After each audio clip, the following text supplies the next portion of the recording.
इसकी लेंथ आ जाएगी mod of minus Z two. और आप जानते हो कि भाई साहब ये क्या होता है, मैंने कहा बेटा ये जो मॉड ऑफ माइनस जेड होता है वो मॉड जेड के बराबर होता है। जेड वन और माइनस जेड टू जैसे ऐड करोगे तो किस्मत के अनुसार ये Z one minus Z two आ जाएगा, जिसका लेंथ होगा mod of Z one minus Z two. जैसे यहाँ पे इक्वालिटी क्रिएट हुई वैसी इक्वालिटी देखो यहाँ पे भी क्रिएट होगी। Mod Z one plus Z two greater than equal to mod of Z one plus minus Z two greater than equal to mod Z one minus mod Z two का complete mod. अगर मानो यहाँ पे कुछ ऐसा हो जाता कि सम सबका सम -25 आता तो यहाँ 25 सोचते। हेलो बच्चों, कैसे हैं आप लोग? उम्मीद है आप एकदम मस्त होंगे, जबरदस्त होंगे। तो आज आपका फिर से बहुत बहुत बहुत बहुत बहुत स्वागत है कॉम्प्लेक्स नंबर 1 के लेक्चर नंबर 4 में।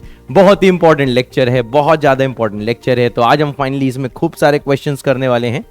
जैसे कि भाई हम लोग करने वाले हैं ट्रायंगुलर इनइक्वालिटीज की प्रैक्टिस, साथ में लॉगरिथम देखने वाले हैं कॉम्प्लेक्स नंबर का, और जिसका था तुम्हें इंतजार वो घड़ी आ गई आ गई आ गई, जो है भैया डी मोइवर्स थ्योरम, डी मोइवर बाबा की थ्योरम। तो देखो मेरे बच्चे, हैंग हो गया ससुरा, रोज hang. Wait for the program to respond. Yes, starting responding. अब देखो भाई साहब, लास्ट रन में हम लोगों ने क्या कहानी देख ली थी? देखो लास्ट रन में बच्चा पार्टी हमने ये कहानी देख ली थी। द कहानी वॉज लाइक दैट कि अगर एक कॉम्प्लेक्स वेक्टर z1 है और दूसरा मेरे बच्चे कॉम्प्लेक्स वेक्टर z2 है।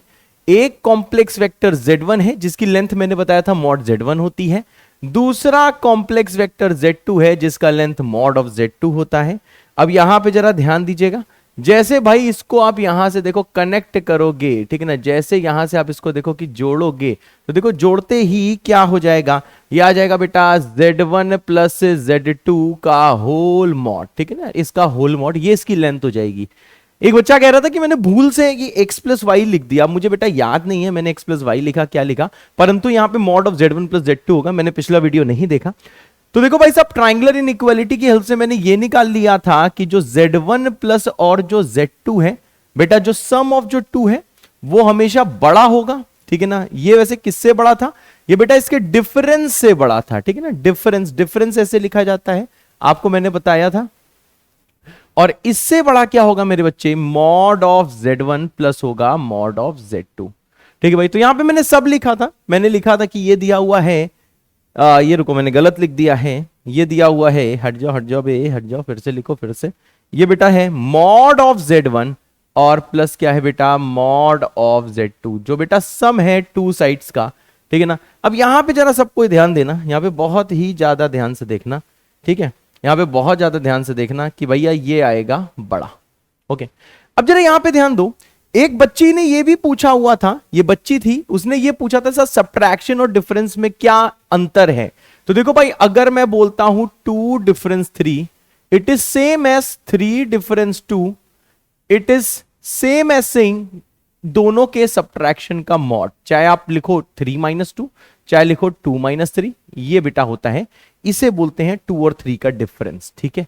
मेरी बात शायद समझ में आ गई होगी। ये है बेटा डिफरेंस, ठीक है, इसे बोलते हैं डिफरेंस, मतलब सब्ट्रैक्शन मॉड के साथ, ठीक है सर। प्लीज साइन यहां पे ऐसा हो गया वैसा हो गया, बेहोश मत होना, साइन ऐसा होता है, ठीक है। यहां पे थोड़ा उल्टा टाइप का बन गया बट इट्स फाइन। अब देखो भाई सब, 2 नंबर आपको दिए गए हैं। पहला है मॉड z1। मॉड z1 एक रियल नंबर होता है, इसको इस निगाहों से देखना सीखो। इसका बेटा डिफरेंस हमें किसके साथ लेना है? मैंने कहा इसका डिफरेंस लेना है हमें z2 के साथ। तो इसका वैल्यू क्या होगा? आप लिखो मॉड z1 माइनस लिखो मॉड ऑफ z2। आप बेटा mod of z2 minus mod of z1 भी लिख सकते थे, पहला माइनस दूसरा या दूसरा माइनस पहला आप लिख सकते हो, और इस पूरे का ले लो मॉड, ये बेटा इसकी वैल्यू होती है। मतलब यार यहां पे मैं ये भी लिख सकता था, ये जो आप यहां पे देख पा रहे हो, एक गंदी सी चीज जो आप बेटा देख पा रहे हो, ये जो चीज आप देख पा रहे हो, इसकी जगह मैं ये भी लिख सकता था। क्या लिख सकता था? Whole mod, mod of z1 minus आ जाएगा बेटा मॉड ऑफ z2, ठीक है भाई। अब देखो भाई क्या है, ये हमने लास्ट में प्रूफ किया था, और मैंने फाइनली कहा था कि बेटा इसको याद कर लेना, इसको बेटा याद कर लेना। मैंने बहुत हाथ जोड़ के विनती करी थी कि ये चीज याद कर लेना। इसके अलावा और भी रिलेशंस थी, परंतु वो बेटा इंपॉर्टेंट नहीं है, सिर्फ यही वाली बेटा रिलेशन जो है, यही वाली रिलेशन इंपॉर्टेंट है। अब यहां पे जरा ध्यान दो, एक चीज और भी होती है। क्या होती है? अगर मानो बेटा ट्राइंगल नहीं बन रहा है, ठीक है ना, अगर देखो ट्राइंगल नहीं बन रहा है, मानो ये बेटा है मॉड ऑफ z1, ठीक है ना, इसकी सीध में है बेटा मॉड ऑफ z2। चलो इसको दूसरे कलर से दिखा देते हैं, इसको येलो से दिखा देते हैं, ठीक है भाई, ये कुछ ऐसा है। मतलब बेटा ये जो रेड वाला है ये Z1 वेक्टर है, ये जो बेटा जो येलो वाला है ये बेटा Z2 वेक्टर है। आपको पता है दोनों भाई साहब क्या एकदम स्ट्रेट लाइन में है, समझे ना। ये एंगल कितना है 180 डिग्री, मतलब एकदम स्ट्रेट लाइन में है। दिस एंगल इज 180 डिग्री, ठीक है, दोनों स्ट्रेट लाइन में है। तो बताओ वेक्टर एडिशन कैसे होगा, आपको समझ में आया होगा। ठीक है भाई, ये 180 डिग्री मतलब ये लीनियर पेयर है, इस टाइप से देखो चीज बन रही है। तो देखो ये जो कंप्लीट वेक्टर है जो कि मैं ब्लू से दिखाने वाला हूं, यहां से लेके यहां तक ये जो बेटा जो कंप्लीट वेक्टर है ये है बेटा Z1 प्लस Z2। ठीक है भाई, अब अगर मैं लेंथ की बात करूं तो आपको ये समझ में आ रहा होगा ये कंप्लीट लेंथ हो जाएगी इसके बराबर। यानी कि सर यहां पे क्या होगा, मैंने कहा मॉड Z1, यहां पे क्या होगा मॉड ऑफ Z2।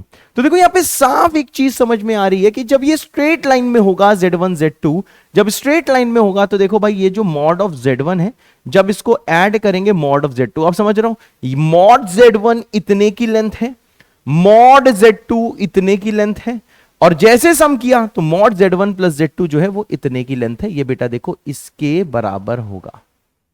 सही बात है सर, मतलब मैं ये बोल सकता हूं कि भाई साहब जो mod Z1 plus mod Z2 Z1 plus Z2 के मॉड से बड़ा होता है, और ज्यादा से ज्यादा क्या हो सकता है, बराबर हो सकता है। और ये बराबर कब होगा, ये बराबर बेटा तभी होगा जब ये स्ट्रेट लाइन में होगा। बात समझे, ज्यादा मत सोचना, जो सोचने कह रहा हूं वही सोचना। मुझे पता है तुम यहां पे बहुत सोच रहोगे हमें कैसे पता चलेगा, बस हमेशा यही आपके दिमाग में चीज आ रही होगी। तुम चिंता ना करो, तुमको पता चले इसीलिए बताया जा रहा है।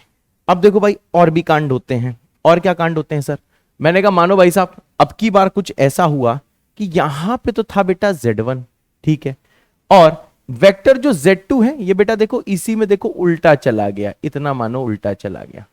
मेरी बात समझ रहा हो, उल्टा चला गया। अब बताओ भाई वेक्टर एडिशन करना तो आप लोगों को आता ही है, you know how to do vector addition, आप जानते हो। ये जो बेटा जो कंप्लीट है, ये जो बेटा जो कंप्लीट है इतना जो आप देख रहे हो ये बेटा है Z1, ये जो बेटा जो येलो है ये जो आप देख रहे हो ये है बेटा कितना, ये है बेटा Z2। ये जो बेटा ब्लू वाला जो वेक्टर देख रहे हो, आपको पता है कि हम लोग कैसे वेक्टर को ऐड करते हैं। जैसे यहां पे भैया वेक्टर Z1 दिया है तो इसके हेड से दूसरे का टेल लगाते हैं, और फाइनली आप ये जो होता है इसका जो टेल होता है इसका हेड होता है इसको ज्वाइन कर देते हैं।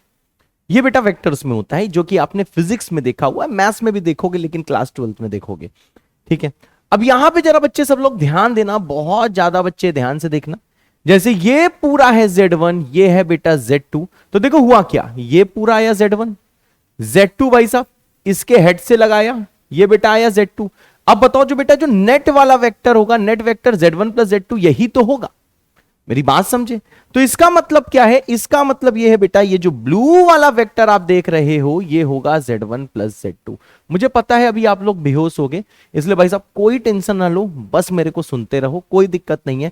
जो भी आपके डाउट्स आ रहे हैं इसमें एडिशन कैसे मैं कर रहा हूं, कैसे सब्ट्रैक्शन कर रहा हूं, कैसे क्या डेवलप कर रहा हूं, हम वेक्टर्स में भी देखेंगे क्लास 12th में। तो देखो इसमें सबसे ज्यादा इंपॉर्टेंट क्या है, सबसे ज्यादा इंपॉर्टेंट है मेरे बच्चे एंड रिजल्ट, कि भाई एंड रिजल्ट जो है वो आपको पता होना चाहिए। अब यहां पे जरा ध्यान दीजिएगा, ये पूरा आगे गया Z1 तो उसकी लेंथ होगी मॉड Z1, पीछे गया Z2 तो एक तरह से भाई साहब क्या हुआ, लेंथ क्या हुआ मॉड Z2। अब एक चीज देख लो, हमेशा बेटा मॉड लगाते हैं, मॉड इसमें ओवरऑल जरूर लगाना, जरूर ओवरऑल मॉड लगाना, क्योंकि देखो इस वाले फिगर में Z1 बड़ा है Z2 छोटा है। लेकिन ऐसा हो सकता था कि भाई क्या होता कि भाई Z2 बड़ा होता और Z1 छोटा होता, तो ये नेगेटिव आ जाता, मॉड Z1 छोटा माइनस बड़ा नेगेटिव। ठीक है भाई, तो अभी भी शायद ये चीजें ना समझ में आ रही हो, तो देखो कोई दिक्कत नहीं है, मैं आपको फिर से बता देता हूं। आगे गए Z1 जो लाल वाला वेक्टर था जो अब नहीं दिख रहा है, पीछे गए Z2, तो भाई सब नेट फोर्स क्या आया Z1 plus Z2, vector addition. इसमें कुछ लोग देखो Z1 माइनस Z2 लिख देंगे, लेकिन तुम मत लिखना, ये भैया Z1 प्लस Z2 है। अब जरा यहां पे ध्यान दो, अब बताओ इस वाले केस में ये जो है Z1 आगे Z2 पीछे, बचेगा सिर्फ ब्लू वाला वेक्टर, और इसका लेंथ क्या हो जाएगा mod of Z1 plus Z2। मतलब मुझे ये भी समझ में आया इन दो केसेस से, मैंने देखो इन दोनों केसेस से ये वाली चीज समझी कि ये जो डिफरेंस है, ये बेटा मॉड Z1 मॉड Z2 का डिफरेंस लिखा है, ये ज्यादा से ज्यादा देखो इसके बराबर हो सकता है।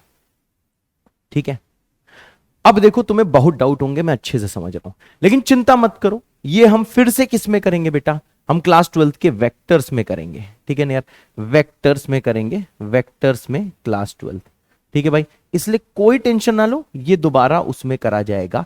और भाई साहब सिंपल जो मैं एक चीज करने वाला हूं वो ये कि ये रिजल्ट आपको याद होना चाहिए। सच बताऊं, बहुत बार कॉम्प्लेक्स नंबर में सिर्फ ये रिजल्ट बता दिया जाता है, कहा जाता है याद करो। मैंने आपको थोड़ा सा ट्राइंगल का देखो भाई साहब, मैंने यहां पे आपको प्रूफ दिया और चीजें देखो बनाने की कोशिश करी, ठीक है भाई। ट्राइंगल बनाया तो ये इनइक्वालिटी आई थी, इक्वालिटी नहीं थी। इक्वालिटी के लिए मैंने बोला जब Z1 Z2 सेम डायरेक्शन में लग रहे हैं तो भाई साहब mod Z1 plus mod Z2 addition का इफेक्ट देगा।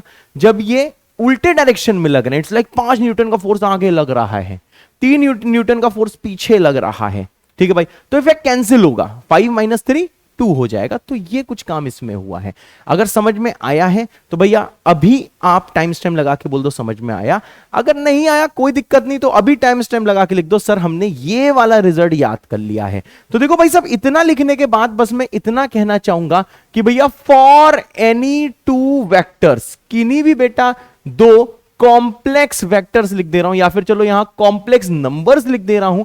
आप यहां पे कॉम्प्लेक्स नंबर्स बोल सकते हो, कॉम्प्लेक्स वेक्टर बोल सकते हो, कॉम्प्लेक्स पॉइंट बोल सकते हो, जो मन चाहे बेटा वो बोल सकते हो, लेकिन आप कॉम्प्लेक्स जरूर बोलना। तो देखो भाई साहब इसने ये बोला कि भाई ये जो मॉड ऑफ जो बेटा Z1 प्लस जो Z2 होता है, ठीक है, ये हमेशा बड़ा या बराबर इसके मॉड के बेटा डिफरेंस के बराबर होता है। समझिए डिफरेंस लिखा है, ध्यान रखना, मॉड लगाना ना भूलना, ठीक है भाई। और ये जो चीज है हमेशा छोटा होता है मॉड के सम से, ठीक है भाई।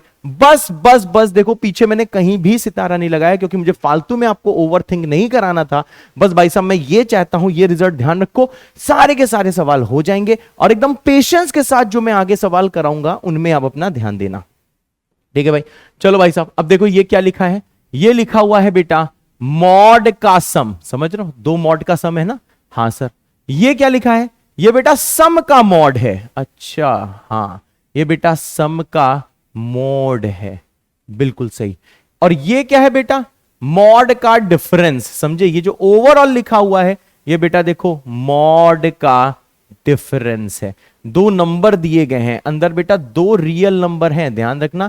इन दोनों की निगाहें कैसी रहनी, आपकी निगाहें कैसी रहनी चाहिए, बोथ आर रियल नंबर्स, ठीक है ना। मॉड Z1 एक लेंथ होता है, तो ये दिया हुआ है बेटा मॉड का डिफरेंस। तो ये बस अपने दिल दिमाग में बसा लो और इसको फ्लैश पैड में लिख लो।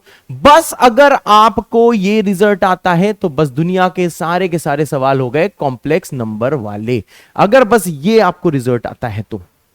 लेकिन भाई साहब कहानी अभी बाकी है मेरे दोस्त। कैसे बाकी है, बाबा लोग भैया बहुत शैतान प्राणी हैं, बहुत ज्यादा बेटा देखो शैतान प्राणी हैं बाबा लोग। इन लोगों ने भाई साहब बच्चों की ऐसी की तैसी करने का पूरा देखो प्रयास किया। इन्होंने क्या बोला, इन्होंने कहा चलो भाई हमें तो बस परेशान करना है, अपन को क्या है, अपन को तो बस परेशान करना है। बाबा ने एक वेक्टर लिया Z1, उसकी लेंथ होगी मॉड Z1, ठीक है। फिर से सुनो, अगर पिछला प्रूफ नहीं आया था, इन्होंने भाई साहब दूसरा जबरदस्ती का क्या ले लिया, -Z2 ले लिया। क्यों लिया भैया, उनकी मर्जी, हाथ जोड़ के उनसे बोलो, उन्होंने भैया -Z2 ले लिया, उनकी मर्जी, हम नहीं ले रहे हैं ये सब भैया बाबा ले रहे हैं, ठीक है। कलम हमारा है, शब्द हमारे नहीं है, आवाज हमारी है, लेकिन शब्द और विचार भैया बाबा लोगों के हैं। उन्होंने क्या बोला, उन्होंने कहा इसकी लेंथ आ जाएगी मॉड ऑफ -Z2, और आप जानते हो कि भाई साहब ये क्या होता है। मैंने कहा बेटा ये जो मॉड ऑफ -Z होता है वो मॉड Z के बराबर होता है, ये हमने पहले लेक्चर में प्रूव किया था और मैंने कहा था रिजल्ट भैया ध्यान कर लो। अब वेक्टर के अगर टर्म्स में देखा जाए मेरे बच्चे, अगर वेक्टर के टर्म्स में देखा जाए, ये Z1 है, ये -Z2 है, तो जैसे आप दोनों को ऐड करोगे तो देखो भाई साहब ऐड करते ही क्या आ जाएगा, ये Z1 है, ये -Z2, देखो ऐड हो रहा है Z1 और -Z2 बेटा ऐड हो रहा है। तो Z1 और -Z2 जैसे ऐड करोगे तो किस्मत के अनुसार ये Z1 - Z2 आ जाएगा, जिसका लेंथ होगा मॉड ऑफ Z1 - Z2। समझे, ये Z1 वेक्टर है, ये -Z2 वेक्टर है। हाँ दोनों का लेंथ बराबर होता है, लेकिन वेक्टर के टर्म से बात करूं तो ये Z1 है, ये -Z2 है। दोनों ऐड करोगे तो ओवरऑल तो ये सबट्रैक्ट ही हो रहा है ना, और उसका बेटा लेंथ क्या आ जाएगा, लेंथ उसका भाई इसी का मॉड आ जाएगा। अब बाबा लोगों ने बोला भैया इस वाले ट्राइंगल में लगाओ जरा, द सम ऑफ 2 साइड्स, ठीक है sir, the sum of 2 sides mod Z1 और मॉड ऑफ -Z2, क्लियर है बेटा, मॉड ऑफ -Z2। लेकिन भैया मॉड ऑफ -Z2 क्योंकि मॉड Z2 के बराबर होती है इसलिए माइनस हटा दिया, is greater than the third side. Third side क्या है बेटा, ये है, नेक्स्ट चीज, the difference of two sides, the difference of two sides is lesser than the, देखो टू साइड्स का डिफरेंस क्या है, mod z1 mod of minus z2, clear है। लेकिन हाँ, मॉड माइनस z2 इसके बराबर है, दैट्स वाई यहां पे हम लोग क्या कर सकते हैं, माइनस हटा सकते हैं, is lesser than the third side, ठीक है भाई। ओके सर, अब भैया इन दोनों रिजल्ट्स को जरा कंबाइन करो, जैसे दोनों को कंबाइन करके लिखोगे, you will get mod of z1 minus z2 होते सर, ये बेटा किससे भाई साहब छोटा होगा, मॉड z1, ठीक है हाँ sir, plus mod of z2, ठीक है हाँ सर, और ये किससे बड़ा होगा, इसके डिफरेंस से बेटा, मतलब mod of z1 minus mod of z2 का whole mod. Oh my God, और देखो जैसे हमने पिछले वाले ट्राइंगल में ये इक्वलिटी बनाई थी, जब ये सेम डायरेक्शन हो, अपोजिट डायरेक्शन हो, जो कि आपको कसम है, अच्छा कसम नहीं देता हूं, सोचने वाले सोचना, अदरवाइज कोई जरूरत नहीं है सोचने की, जैसे यहां पे इक्वलिटी क्रिएट हुई वैसी इक्वलिटी देखो यहां पे भी क्रिएट होगी। अच्छा सर, हाँ अब देखो इसी रिजल्ट को बेटा मैं पीछे लिख देता हूं, ये रिजल्ट देखो क्या लिखा हुआ है, ये रिजल्ट पीछे वाले पन्ने में लिखा है मॉड z1 माइनस z2, ठीक है, यहां पे फिर से इसका डिफरेंस है, डिफरेंस लिख दो, ठीक है मेरे बच्चे, और यहां पे क्या आ रहा है, ये बेटा ऐसा ही लिखा हुआ है पीछे जैसे मैं आपको बता रहा हूं। फिर से प्रूफ की ऐसी की तैसी रिजल्ट ध्यान रखना है। अब देखो दोनों भाई साहब सेम टाइप के रिजल्ट हैं, बस देखो बीच में एक माइनस आ गया है, दैट्स इट। मतलब भाई साहब क्या है, जैसा पहले रिजल्ट आया था पहले ट्राइंगल में और दूसरे ट्राइंगल में, उसका भाई कंबाइंड रिजल्ट यही है, mod z1 plus z2 greater than equal to mod of z1 plus minus z2 greater than equal to mod z1 minus mod z2 का कंप्लीट मॉड। मेरी बात क्लियर है भाई, मॉड का डिफरेंस मतलब कंप्लीट मॉड। बस भाई साहब जिसने ये रिजल्ट याद कर डाला, प्रूफ की सच में ऐसी की तैसी, मुझे पता है प्रूफ में छोटे मोटे डाउट्स होंगे, अभी आपको नहीं क्लियर हो रहा होगा, तो भाई मैंने ये इसलिए बताया है कि यहां थोड़ा सा आपको आइडिया लग जाए। अगर भाई एकदम फर्जी प्रूफ होता तब तो मैं प्रूफ देता ही नहीं, आपको पता है मैं फर्जी में कोई प्रूफ देता ही नहीं हूं, तो भाई सिर्फ मैंने आपको देखो भैया प्रूफ का आइडिया लगवाया है कि ये प्रूफ कहां से आता है। लेकिन हाँ, सिर्फ अगर ये याद है आपको, बहुत आसान है याद करना भैया, mod z1 plus mod z2 greater than equal to mod z1 plus minus mod of z1 plus minus z2 और मॉड ऑफ इसका डिफरेंस, ठीक है, मॉड का सम मॉड का डिफरेंस, ठीक है, एक्सट्रीम में होते हैं, मॉड का सम मॉड का डिफरेंस, और यहां पे सम का मॉड या क्या है, सबट्रैक्शन का मॉड, ठीक है ना, बीच में क्या सम का मॉड भी बोल सकते हो, सबट्रैक्शन का मॉड भी बोल सकते हो। तो भाई साहब देखिए ओवरऑल बस यही रिजल्ट याद करना है, इतना रिजल्ट याद कर डाला, लाइफ झिंगा लाला, बस इसी रिजल्ट के भैया सवाल आने वाले हैं। अब देखो बेटा सवाल होंगे कैसे, थोड़ा आइडिया देता हूं मैं आपको। हमेशा प्रयास करना है कि भाई अब देखो आपके दिल बोल रहा हूं, आपके दिमाग में क्या कंफ्यूजन आएगी कि सर यहां पे प्लस लें कि माइनस लें, ये आपके दिमाग में कंफ्यूजन आएगी कि सर यहां पे प्लस लें कि माइनस लें, सर कौन से सवाल में क्या लें, ये आपके दिमाग में कंफ्यूजन आएगी कि सर बीच में प्लस लें कि माइनस लें। फिर से बोल रहा हूं, ये आपके दिमाग में कंफ्यूजन आएगी कि सर यहां प्लस लें कि माइनस लें। बताओ मैंने क्या बोला, आपके दिमाग में क्या आएगी, आपके दिमाग में कंफ्यूजन आएगी कि बीच में प्लस लें कि माइनस लें। तो देखो भैया कंफ्यूजन कैसे दूर करो, प्लस और माइनस का मतलब क्या है, जो लेना हो लो, बस यहां पे इंडिपेंडेंट ऑफ जेड बनना चाहिए। यहां पे भाई साहब क्या इंडिपेंडेंट लिख दिया, इंडिपेंडेंट ऑफ जेड बनना चाहिए, मतलब यहां पे भाई साहब कोई ना कोई कांस्टेंट क्वांटिटी बन जाए। आपको बस सवाल में यह डिसाइड करना है कि बेटा आपको सब्ट्रैक्ट करना है कि बेटा आपको क्या बेटा आपको ऐड करना है। कभी कभार ऐड करने से z वाला टर्म हट जाएगा, अभी ये सवाल से और क्लियर होगा। कभी भाई ऐड करने से यहां पे क्या होगा भैया, z वाली चीज हट जाएगी, और कभी सब्ट्रैक्ट करने से। और ये पहचानना बेटा बहुत इजी है, मैंने इतना माहौल बना के बताया, लेकिन भैया बहुत इजी है। मतलब हर सवाल में क्या होगा बेटा, दो कॉम्प्लेक्स नंबर कैसे भी दिए हो सकते हैं, दो कॉम्प्लेक्स नंबर कैसे भी दिए हो सकते हैं। फॉर एग्जाम्पल क्या हमारे पास एडिशनल पेज है, मैंने डिलीट किया था अभी बड़ा हीरो बन के। हाँ भाई साहब, तो देखो भाई साहब बस इतना ध्यान रखना, कोई भी दो अगर कॉम्प्लेक्स नंबर आपको दिए हैं, तो मानो एक दिया है खुट्टुर पुट्टुर, ये स्प्रिंग क्या होती है हमारी खुट्टुर पुट्टुर, प्लस रेजिस्टेंस क्या होता है भैया गुच्चुड़ मुच्चुड़, ठीक है। इसका भैया बीच में क्या होता है मॉड प्लस माइनस होता है। ये चीज लेसर देन इक्वल टू क्या होती है, मॉड का सम ले लो भैया, मॉड ऑफ गुच्चुड़ मुच्चुड़ प्लस लो भैया मॉड ऑफ खुट्टुर पुट्टुर, एंड देन इसके बाद में यहां पे इसका डिफरेंस आता है मॉड ऑफ घुचुड़ मुचुड़ माइनस खुटुर पुटुर और इसका होल मॉड।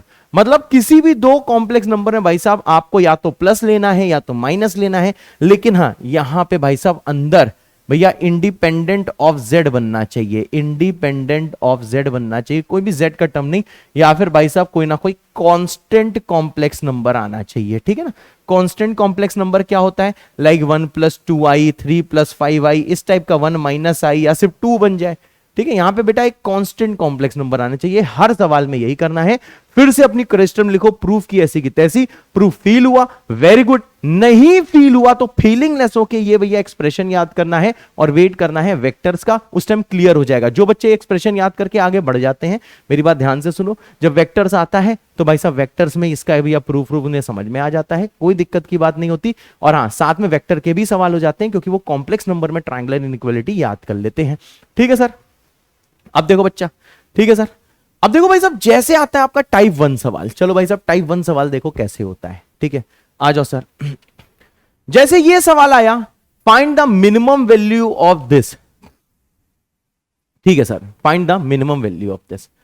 देखो भाई मैं कैसे कर रहा हूं, बहुत ध्यान से देखना, दो कॉम्प्लेक्स नंबर है, एक लो Z1, एकदम शांति से, अभी आपकी बारी नहीं आई, आपकी बारी आएगी, पहले मुझे सुनो। दूसरा क्या है सर, Z2 है, ये है Z - 4i। अब जरा खुद बताओ, कुन्ने में चेक करो, दोनों को ऐड करो सर। जब आप दोनों को ऐड कर रहे हो तो सर ये आ रहा है 2z और ये आ रहा है सर कितना -3 और सर ये आ रहा है -3i, ठीक है। दोनों को सब्ट्रैक्ट करो सर, जैसे दोनों को आप सब्ट्रैक्ट कर रहे हो तो सर ये आ रहा है -3i 3 + i, z से z कट जा रहा है, प्लस आ रहा है 4i, मतलब सर ये आ रहा है 5i - 3। जैसे आप दोनों को सब्ट्रैक्ट करोगे तो ये आ जाएगा बेटा 5i - 3। बताओ बेटा क्या लोगे, खुद बताओ, खुद बताओ। आप इसी को लोगे, इसको नहीं लोगे, क्यों? क्योंकि ये देखो एक कांस्टेंट कॉम्प्लेक्स नंबर आ गया, देखा, हमेशा यही करना है मेरे बच्चे, हमेशा यही करना है। अब जरा यहां पे हर कोई ध्यान दो, बीच में क्या है, mod of Z1 - Z2। Please expression मत देखना, खुद से लिखने की कोशिश करो, तभी आप ये एक्सप्रेशन सीखोगे। मुझे नहीं मजा आता है बेटा बार बार लिखने में, लेकिन भाई साहब मेरा एम है तुम्हें मजा दिलाना, तो भाई साहब आप प्लीज एक्सप्रेशन पीछे मत देखो। मैं तो कहूंगा जब ये मैं एक्सप्रेशन लिखूं उस टाइम आप पॉज करो, पहले खुद से लिखो, फिर मेरे से मैच करो, और आप हर सवाल में यही करो, बिना देखे एक्सप्रेशन लिखो, तभी एक्सप्रेशन बेटा ये याद होगी, अदरवाइज भाई सब धोखा है, सब धोखा है। अब यहां पे ध्यान दो, ठीक है भाई। अब यहां पे जरा ध्यान देना, Z1 - Z2 का मॉड कितना है, मैंने कहा भाई साहब 5i - 3, ठीक है सर। यहां पे क्या है, हमने कहा Z1 Z2 पुट करो, मानो ये बेटा रिक्वायर्ड है। एक चीज बताओ बेटा, Z1 की जगह इसको पुट करो, Z2 की जगह इसको पुट करो, देखो RE तो बन जाएगा। अरे हाँ सर, अगर Z1 Z2 यहां से पुट करोगे रिक्वायर्ड ही तो आएगा, ठीक है। यहां पे क्या आएगा, हमने कहा सर यहां पे आ जाएगा mod of Z1 mod of Z - 3 plus of i plus mod of Z - 4i। अरे वाह सर, हाँ बेटा। अब एक चीज बताओ बेटा, आपको चाहिए क्या, हमेशा ये डिसाइड करो कि आपको चाहिए क्या। आपको ये इतने पोर्शन की बस जरूरत है, ज्यादा मत सोचना, कम सोचना, ज्यादा सोचोगे दर्द होगा। तो भाई साहब इस पोर्शन की आपको जरूरत है कि r > दिस, ठीक है ना। यहां पे देखो मैंने गलत लिख दिया है, यहां पे बेटा माइनस होना चाहिए। अरे आजा माइनस, आजा माइनस, आजा, ठीक है बेटा। सिंपल सा रीजन ये है कि इसको मैं क्यों नहीं ले रहा हूं, क्योंकि ये सवाल में नहीं पूछा गया है, पूछा जाता तो मैं इसको ले लेता, इसलिए चिंता मत करो। ये पूछा गया इसलिए मैं इस वाले पोर्शन को कुन्ने में बुलाता हूं। मैं कहूंगा देखो भैया r जो है > इसका भैया आप निकाल सकते हो, मॉड ऑफ कितना हो जाएगा, √, ये मॉड वही वाला है हमारा वाला, प्लस होगा 9, मतलब सर r > क्या आ रहा है, √34 आ रहा है सर। हाँ अब बताइए, अब ये तो वेवी कर्व हो गया कि r अगर > √34 आ रहा है, मतलब r 34 या 34 से बड़ा है, तो r की मिनिमम वैल्यू कितनी है, √34, and this is the answer, ठीक है। यानी बेटा देखो आपको समझ में आया कि भैया हमने इस वाले एक्सप्रेशन को क्यों नहीं लिया, क्योंकि हमें नहीं चाहिए था, बस काम खत्म, उससे ज्यादा नहीं सोचना है। कुछ बच्चे अभी भी इसके बारे में सोच रहे होंगे, आपको इससे ज्यादा कुछ नहीं सोचना है, आपको बस इतना सोचना है हर सवाल में कि R1 प्लस R2 चाहिए कि R1 माइनस R2 चाहिए, बस इतना सोचना है और बस ये एक्सप्रेशन याद करनी है जो यहां पे दिखाई दे रही है, उसके अलावा कोई टेंशन नहीं है। ये फालतू में प्रूफ मत देखना, ये हम अपनी बौकाल के लिए बता दिए, और इसलिए बता दिए अपने बौकाल के लिए नहीं, वो इसलिए बता दिए हैं कि थोड़ी बहुत चीजें आपके दिमाग में होनी चाहिए, दैट्स इट। ठीक है भाई, तो देखो भाई साहब ये समझ में आपको आ गया कि भाई साहब आपने क्या करा, हर सवाल में आपने चेक किया कि प्लस लेना है, प्लस नहीं लिया क्योंकि यहां पे देखो z बच गया था। सबट्रैक्ट क्यों किया, क्योंकि भाई यहां पे देखो 5i-3 z से इंडिपेंडेंट आ गया था। फिर इसी वाले पोर्शन को क्यों लिया, क्योंकि यही इसी के बारे में बताना था, इसके बारे में जब बताना होगा तब इसको लेंगे, इसके बारे में जब बताना है तो इसको लेंगे। ठीक है, चलो अगर अभी भी क्लियर नहीं हुआ please wait for the next question. अब भाई साहब क्या है, अब ऐसा कुछ है, बहुत ध्यान से देखना, अब देखो ऐसा कुछ है कि भाई इसकी मैक्सिमम वैल्यू बतानी है। ठीक है, अब देखो भाई फिर से z1 मैं ले लेता हूं z माइनस आई को। अब जरा आप पॉज करो, मैं यहां पे लिखता जा रहा हूं, आप पॉज करो, आप खुद से बस एक्सप्रेशन बना के लिखो। ठीक है भाई, खुद से एक्सप्रेशन बना के लिखो कि प्लस आएगा कि माइनस आएगा, फिर मेरे से मैच करो। ठीक है भाई, चलो मैं यहां पे करता जा रहा हूं, समझाते हुए करूंगा। अब यहां पे बेटा ध्यान दो, अगर मैं दोनों को ऐड करता हूं, दोनों को ऐड करते ही ये आ जाएगा देखो 2z, ठीक है सर, और ये आ जाएगा -2, ठीक है सर, प्लस आ जाएगा 2i। Okay sir, okay sir. अब यहां ध्यान दो, हमें यह समझ में आ गया कि यहां पे क्योंकि z बच रहा है इसको नहीं लेंगे। अब यार देखो चेक करने को मैं कर देता हूं, लेकिन आपको क्लियर है अब सब्ट्रैक्शन ही लेना होगा। जैसे सब्ट्रैक्ट करोगे यह आ जाएगा -i plus 2 -3i, z1 minus z2 करा है -i प्लस 2 -3i, और ये कितना हो जाएगा, ये आ जाएगा 2 - 4 ऑफ i। समझे ना, this will be 2 - 4 of i। अब यहां पे जरा ध्यान देना, हाँ सर बताइए, सर बताइए। अब भाई साहब माइनस वाला फॉर्मूला क्या है, ठीक है, सब लोग मैच करते जा रहे हो ना अपना, mod of z1 minus z2, ये किससे भैया छोटा है, mod of z1 plus mod of z2 greater than equal to mod of z1 minus mod of z2 का होल मॉड। ठीक है भाई, इसको ध्यान रखना है, माइनस वाला लिया है। अब यहां पे बेटा ध्यान दो, आपको क्या करना है मेरे बच्चे, इसकी वैल्यू इसमें पुट करो, मॉड ऑफ 2 - 4i।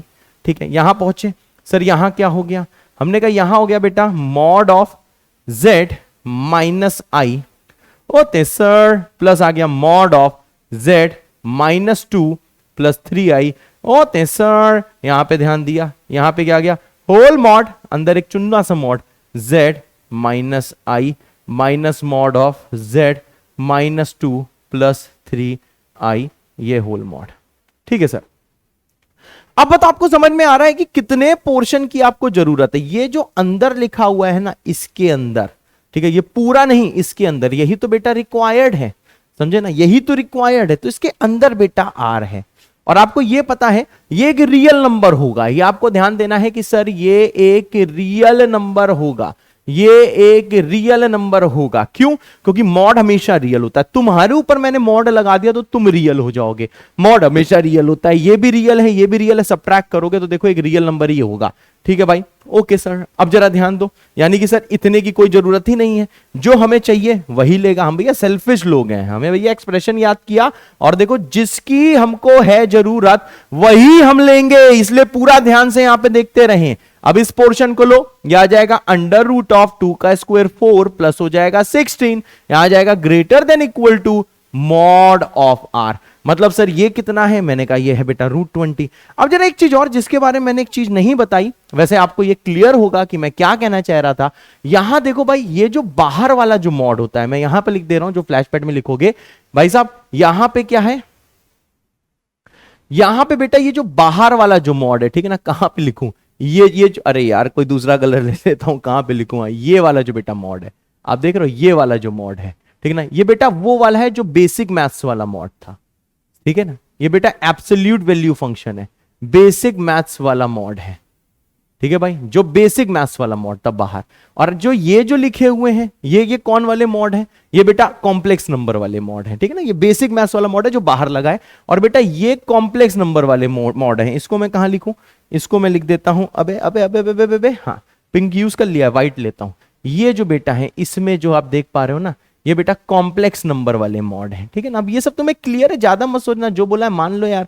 ठीक है, कॉम्प्लेक्स नंबर वाले मॉड, कॉम्प्लेक्स नंबर वाले मॉड, ठीक है भाई। और सही बात है, ये बेसिक मैथ्स वाला मॉड ही होगा क्योंकि अंदर देखो रियल नंबर बन चुका है, ठीक है। अब लोग बहुत कुछ सोच रहे होंगे, ज्यादा मत सोचो, बस जितना बोल दिया उतना सोचो। अब यहां पे ध्यान दो सर, हाँ अंदर आर एक रियल नंबर है, बहुत ही अच्छे। सॉल्व किया तो ये समझ में आया सर, जो मॉड आर है ये sir less than equal to root of 20 है। अब आपको पता है, अब यहां से यहां तक बेटा देखो बेसिक मैथ्स यूज होगी। अब भाई साहब ये आपको तो पढ़ाई नहीं जाएगी क्योंकि हम ये ऑलरेडी आपको पढ़ा चुके हैं, ये भाई साहब आपको मैं ऑलरेडी पढ़ा चुका हूं, तो देखो ये चीज तो आपको पढ़ाई नहीं जाएगी। तो देखो बेटा हम लोग क्या करेंगे, बेसिक मैथ्स वाले मॉड की वजह से यहां पे करेंगे माइनस ऑफ √20 से लेके √20 तक। ये ऑलरेडी मैंने absolute value function, modulus function जब मैं पढ़ा रहा था वहां पे मैंने ये चीज आपको कराई थी। अब आप ये समझ गए हो कि भैया आर की मैक्सिमम वैल्यू कहां पे है। आर की मैक्सिमम वैल्यू है बेटा √20। अब अगर भाई साहब आपको ये वाला स्टेप नहीं समझ में आया तो ये मत बोलना कि कॉम्प्लेक्स नंबर नहीं समझ में आया, मतलब आपने बेसिक मैथ्स नहीं पढ़ी हुई है जो मैंने ऑलरेडी पढ़ाई हुई है। तो भाई साहब देखिए सिंपल सी चीज, अगर यहां तक लिखना आ गया है तो कॉम्प्लेक्स नंबर आपको आ गया है। एक और चीज, ये बेटा जितने भी सवाल हैं, क्या पता किसी ने कोऑर्डिनेट ज्योमेट्री पढ़ ली हो उसके लिए, ये बेटा सारे के सारे जो सवाल हैं ये लोग उससे भी कर सकते हैं, कोऑर्डिनेट से भी सॉल्व कर सकते हैं, कोऑर्डिनेट ज्योमेट्री से भी सॉल्व हो जाते हैं। जो मैं अलजेब्रा से कर रहा हूं वो कोऑर्डिनेट से भी हो जाते हैं, लेकिन वो हम कब करेंगे, जब हम लोग पढ़ लेंगे सारा का सारा कोनिक सेक्शन। जब कोऑर्डिनेट ज्योमेट्री खत्म कर लेंगे तब स्टार्ट होगा complex number 2, then we will start complex number 2 जिसमें हम लोग ज्योमेट्री वाले सवाल करेंगे। तो ये सवाल बेटा मैं फिर से कराऊंगा ये सारे सवाल, लेकिन ज्योमेट्री की हेल्प से कराऊंगा। मेरी बात क्लियर है बेटा? चलो अब आगे और देखते हैं। जितना आया उसमें खुश रहो, और आई होप आपको समझ में आया होगा। अगर समझ में आया तो अभी टाइम स्टैंप लगाओ, ठीक है, टाइम स्टैंप लगाओ और टाइम स्टैंप लगा के लिखो JBK इन कैपिटल लेटर्स। इसका मतलब ये है, आपने पिछले में बहुत कमेंट किया, thank you thank you thank you. कुछ बच्चे सिंसियरली बहुत फॉलो करते हैं, मैंने करियर की कसम नहीं दी इसलिए कुछ लोग आलस में पहुंच गए, कोई बात नहीं, इट्स फाइन। लेकिन जितने लोगों को भाई साहब ये सारी चीजें बेटा यहां तक समझ में आई विद प्रूफ, वो लोग लिखो कैपिटल G पे JBK। और जितने लोगों को प्रूफ छोड़ के एक्सप्रेशन याद किया एंड देन उसका सारे आंसर आ रहे हैं, वो लोग जल्दी कमेंट करो स्मॉल JBK। और हाँ, जिस बच्चे ने प्रूफ के साथ रिजल्ट याद करते हुए सवाल किया उसका भी लेवल अगर इतना है, तो जिस बच्चे ने प्रूफ नहीं समझा, मतलब मेरी बातें सुननी तो एक जरूरत है, बस एक बार सुन लिया, हाँ प्रूफ में थोड़े डाउट्स हैं लेकिन रिजल्ट याद करके सारे सवाल हो जा रहे हैं, उसका भी लेवल इतना है, दोनों का लेवल सेम है। मेरी बात क्लियर है? और हाँ, जिसको प्रूफ में हल्का फुल्का डाउट है वो उसका भैया वेक्टर में क्लियर हो जाएगा, इसलिए कोई टेंशन नहीं है। ये सवाल करने के लिए सर क्या प्रूफ आना चाहिए? नो।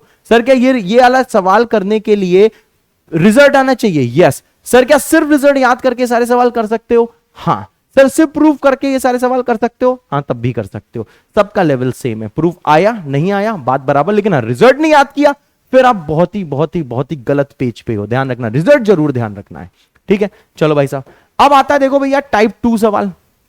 अब देखो यार टाइप्स मैंने बना दिए हैं, ठीक है ना, ऐसा कोई सिग्निफिकेंस है नहीं। ऊपर देखो मैं पूरे एक्सप्रेशन की मिनिमम मैक्सिमम पूछ रहा हूं, ऊपर में देखो पूरे मैंने मिनिमम पूछी, इसमें पूरी बेटा मैंने देखो मैक्सिमम पूछी। अब जरा नीचे आओ टाइप 2 में अगर मैं बात करूं, अब यहां पे एक्सप्रेशन का नहीं बताना है, अब आपको बेटा देखो Z का मॉड Z का मैक्सिमम मिनिमम बताना है, ठीक है ना। ये सवाल ऐसे ही है जिसमें बेटा आपको मॉड Z का मिनिमम एंड मैक्सिमम बताना है। तो आइए भैया शुरू करते हैं। अब यहां पे ध्यान दो, Z1 को लो Z, Z2 को लो 2+i। ऑब्वियसली नहीं बोलोगे। अब अगर आप फालतू में सोचो हमें कैसे पता चलेगा किसको Z1 लेना है किसको Z2 लेना है, बेटा जो दिख रहा है बीच में सब्ट्रैक्शन है, ये पहला कॉम्प्लेक्स नंबर है, दूसरा कॉम्प्लेक्स नंबर है, वैसे ही ले लो। ज्यादा फालतू में नहीं सोचना है, जो दिख रहा है वही ले लो, जो कॉम्प्लेक्स नंबर तुमको दिख रहे हैं उन्हीं को सवाल में ले लो। ये नहीं फालतू में नहीं नहीं नहीं नहीं कुछ ना कुछ तो चमत्कार होगा, सर कोई नया कॉम्प्लेक्स नंबर एज्यूम करना होगा। ना भाई ना भाई ना भाई। हाँ वैसे भी सवाल होते हैं, परंतु अभी मैं रुका हुआ हूं, वो सब मैं कॉम्प्लेक्स नंबर 2 में कराऊंगा, थोड़ा सा जब आपका लेवल अप हो जाएगा, ठीक है ना। बहुत अच्छे अच्छे सवाल होते हैं इक्वालिटी में, जिसमें बेटा AMGM भी लगता है, समझ रहा हूं, AMGM भी लगता है। और AMGM तब कर पाएंगे वो वाले सवाल जब सीक्वेंस एंड सीरीज होगा, जिसमें भाई साहब इनफाइनाइट GP के भी कंसेप्ट लगते हैं। मेरी बात सुन रहे हो, कॉम्प्लेक्स नंबर के सवालों में इनफाइनाइट GP का कंसेप्ट लगता है, AMGM का कंसेप्ट लगता है, जो मैं सीक्वेंस एंड सीरीज में आपको करा दूंगा, कॉम्प्लेक्स के सवाल उसमें करा दूंगा। अब यहां पे ध्यान दीजिए,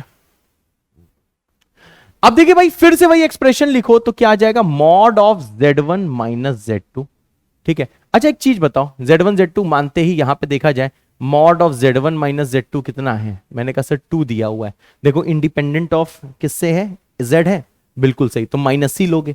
प्लस लेना है, प्लस लेके देख लो, जैसे आप प्लस लोगे, प्लस लेते भैया क्या आ जाएगा? यह आ जाएगा Z प्लस 2i। अगर प्लस लेके आप मॉड ले रहे हो तो देखो पंगा है ना बहुत ज्यादा। देखो Z का यहाँ पे टर्म आ रहा है, अब Z का टर्म आ रहा है तो आप कहोगे चल भाग, तेरी हमें कोई जरूरत नहीं है। अब देखो भाई साहब नेक्स्ट स्टेप क्या है, आपको पता है कि ये किससे बड़ा बराबर होता है? इसके डिफरेंस से, ठीक है ना। Mod Z1 minus mod Z2 का होल मॉड, ये बेटा क्या होता है? मैंने कहा ये होता है मॉड Z1 प्लस होता है मॉड ऑफ Z2। ठीक है भाई, अब चलो यहां पे जरा ध्यान देना, यहां पे बहुत ज्यादा जरा ध्यान से देखना। अब देखो मेरे सुंदर से क्यूट से बहुत ही प्यारे प्यारे बच्चों, बहुत ध्यान से देखो। जैसे भाई आप इसकी वैल्यू ऊपर से पुट करोगे ये होगी 2, ठीक है। ये कितना आएगा? मैंने कहा सर ये आएगा मॉड Z।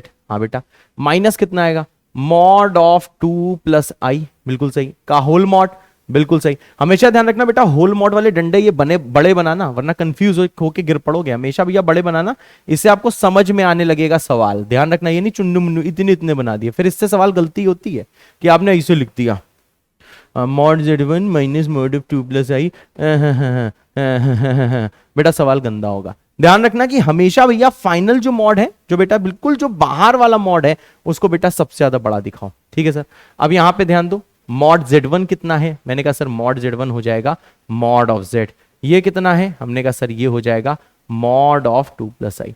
जितने लोगों ने बेटा ये वाला एक्सप्रेशन बना लिया है, टाइम स्टैम्प लगा के लिखो, बना लिया है BLH, लिखो भैया टाइम स्टैम्प लगा के, करियर की कसम है, लिखो भाई साहब BLH। मैं समझ जाऊंगा कि आपने बना लिया है। ये करियर की कसम उन्हीं को है जिन लोगों ने ये चीज खुद से बना ली थी, ठीक है भाई। तो वही एक्सप्रेशन है, दिखने में भयानक है, दिखने में बेटा खतरनाक है, लेकिन ये कुछ खतरनाक थोड़ी ना, एकदम थू है यार, बहुत आसान सी चीज है, दिखने में खतरनाक है और कुछ नहीं है। अब यहां पे जरा ध्यान दो, अब देखो भाई साहब इन सब की देखो वैल्यू मैं निकालता हूं। ये देखो मॉड Z है, मॉड ऑफ 2 प्लस आई √5 है, ये वैल्यू आपको निकालनी सिखाई है। बीच में क्या है बेटा? 2 है। यहां पे कितना है? Mod of mod Z minus √5, ठीक है सर। अब यहां पे जरा ध्यान दो, अब देखो भाई ये फिर से हम लोग डबल इनइक्वालिटी में पहुंच गए हैं। ये भी हमने किस में करी थी? ये हमने बेसिक मैथ्स में करी थी। ये डबल इनइक्वालिटी वाले सवाल हैं, डबल इनइक्वालिटी वाले सवाल हैं जो हमने किस में करे थे? बेसिक मैथ्स में। और ये बेटा लेक्चर 1 में ही कर लिए, सॉरी लेक्चर 2 में करे थे, जहां मैंने इंटरसेक्शन सिखाया था, ठीक है। तो एक बार आप ये प्लीज देख लो, आपको याद आ जाएगा। नेक्स्ट चीज, ये सारे देखो रियल नंबर्स हैं। क्यों? मॉड Z को बेटा मैं ले सकता हूं T, और मैंने ये आपको बताया हुआ है कि मॉड Z हमेशा क्या होता है बेटा? ग्रेटर देन इक्वल टू 0 होता है, ठीक है। तो भाई साहब आपको पता है कि भाई साहब T भी ग्रेटर देन इक्वल टू 0 होगा, और भाई साहब T एक देखो रियल नंबर होगा, T will be a real number, क्योंकि भैया T मॉड Z है। अब देखो भाई यही जो इनइक्वालिटी है इसको लिख सकते हो आप T plus √5, okay sir, T plus √5 greater than equal to 2, greater than equal to mod of whole mod of T minus √5। मेरे ख्याल से यही एक्सप्रेशन बना था, जरा मैं चेक कर लेता हूं, यही बना था। हाँ सर यही बना था सर, ठीक है। और एक चीज का हमेशा ध्यान रखना, T क्योंकि मॉड Z है इसलिए ग्रेटर देन इक्वल टू 0, इस चीज का बेटा खास तौर से ध्यान रखना है। लोग भाई साहब सब कुछ कर डालते हैं लेकिन ये चीज लेना भूल जाते हैं, ठीक है। आ जाओ मेरे बच्चे, और चीज देखो। हाँ सर, अब देखो भाई डबल इनइक्वालिटी सवाल, अब देखो इसके आगे अगर आपको नहीं आता है तो भैया बेसिक मैथ्स नहीं पढ़ने का लफड़ा है। वैसे इसका आगे सवाल बहुत आसान है, मतलब इसके आगे ये एक्सप्रेशन आपने यहां तक बना लिया, मतलब आपको कॉम्प्लेक्स आता है। अगर आप यहां तक पहुंच गए हो तो आप खुलेआम कमेंटबाजी कर सकते हो कि कॉम्प्लेक्स आता है हमको, कॉम्प्लेक्स आता है हमको, अगर आप यहां तक आपने पहुंच गया। लेकिन इसके आगे भाई साहब क्या करना है? ये जो भी स्टेप है, अब बेटा ये सारे बेसिक मैथ्स के स्टेप हैं, ठीक है ना।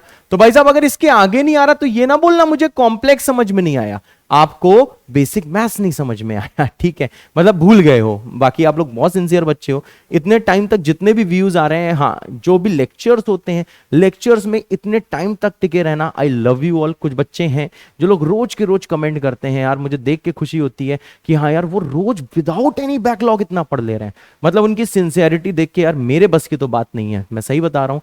वैसे मैं भी रोज ही वीडियो लेक्चर बनाता हूं आप लोगों के लिए। तो देखो बेटा बस मैं एक चीज कहना चाहता हूं कि देखो चाहे कुछ भी हो, आप इतने टाइम तक इतने सिंसियर हो, तो बेटा प्लीज इतना सिंसियर रहना, क्योंकि आईआईटी जेई आपकी इंटेलिजेंस कभी नहीं मांगती, आईआईटी जेईई हमेशा मांगती है कि बच्चा या बच्ची कितने डिवोटेड है, जो आप लोग हो। कॉन्ग्रेचुलेशन। और बैकलॉग अगर होने दिया तो समझो आप आईआईटी को डिजर्व नहीं करते हो।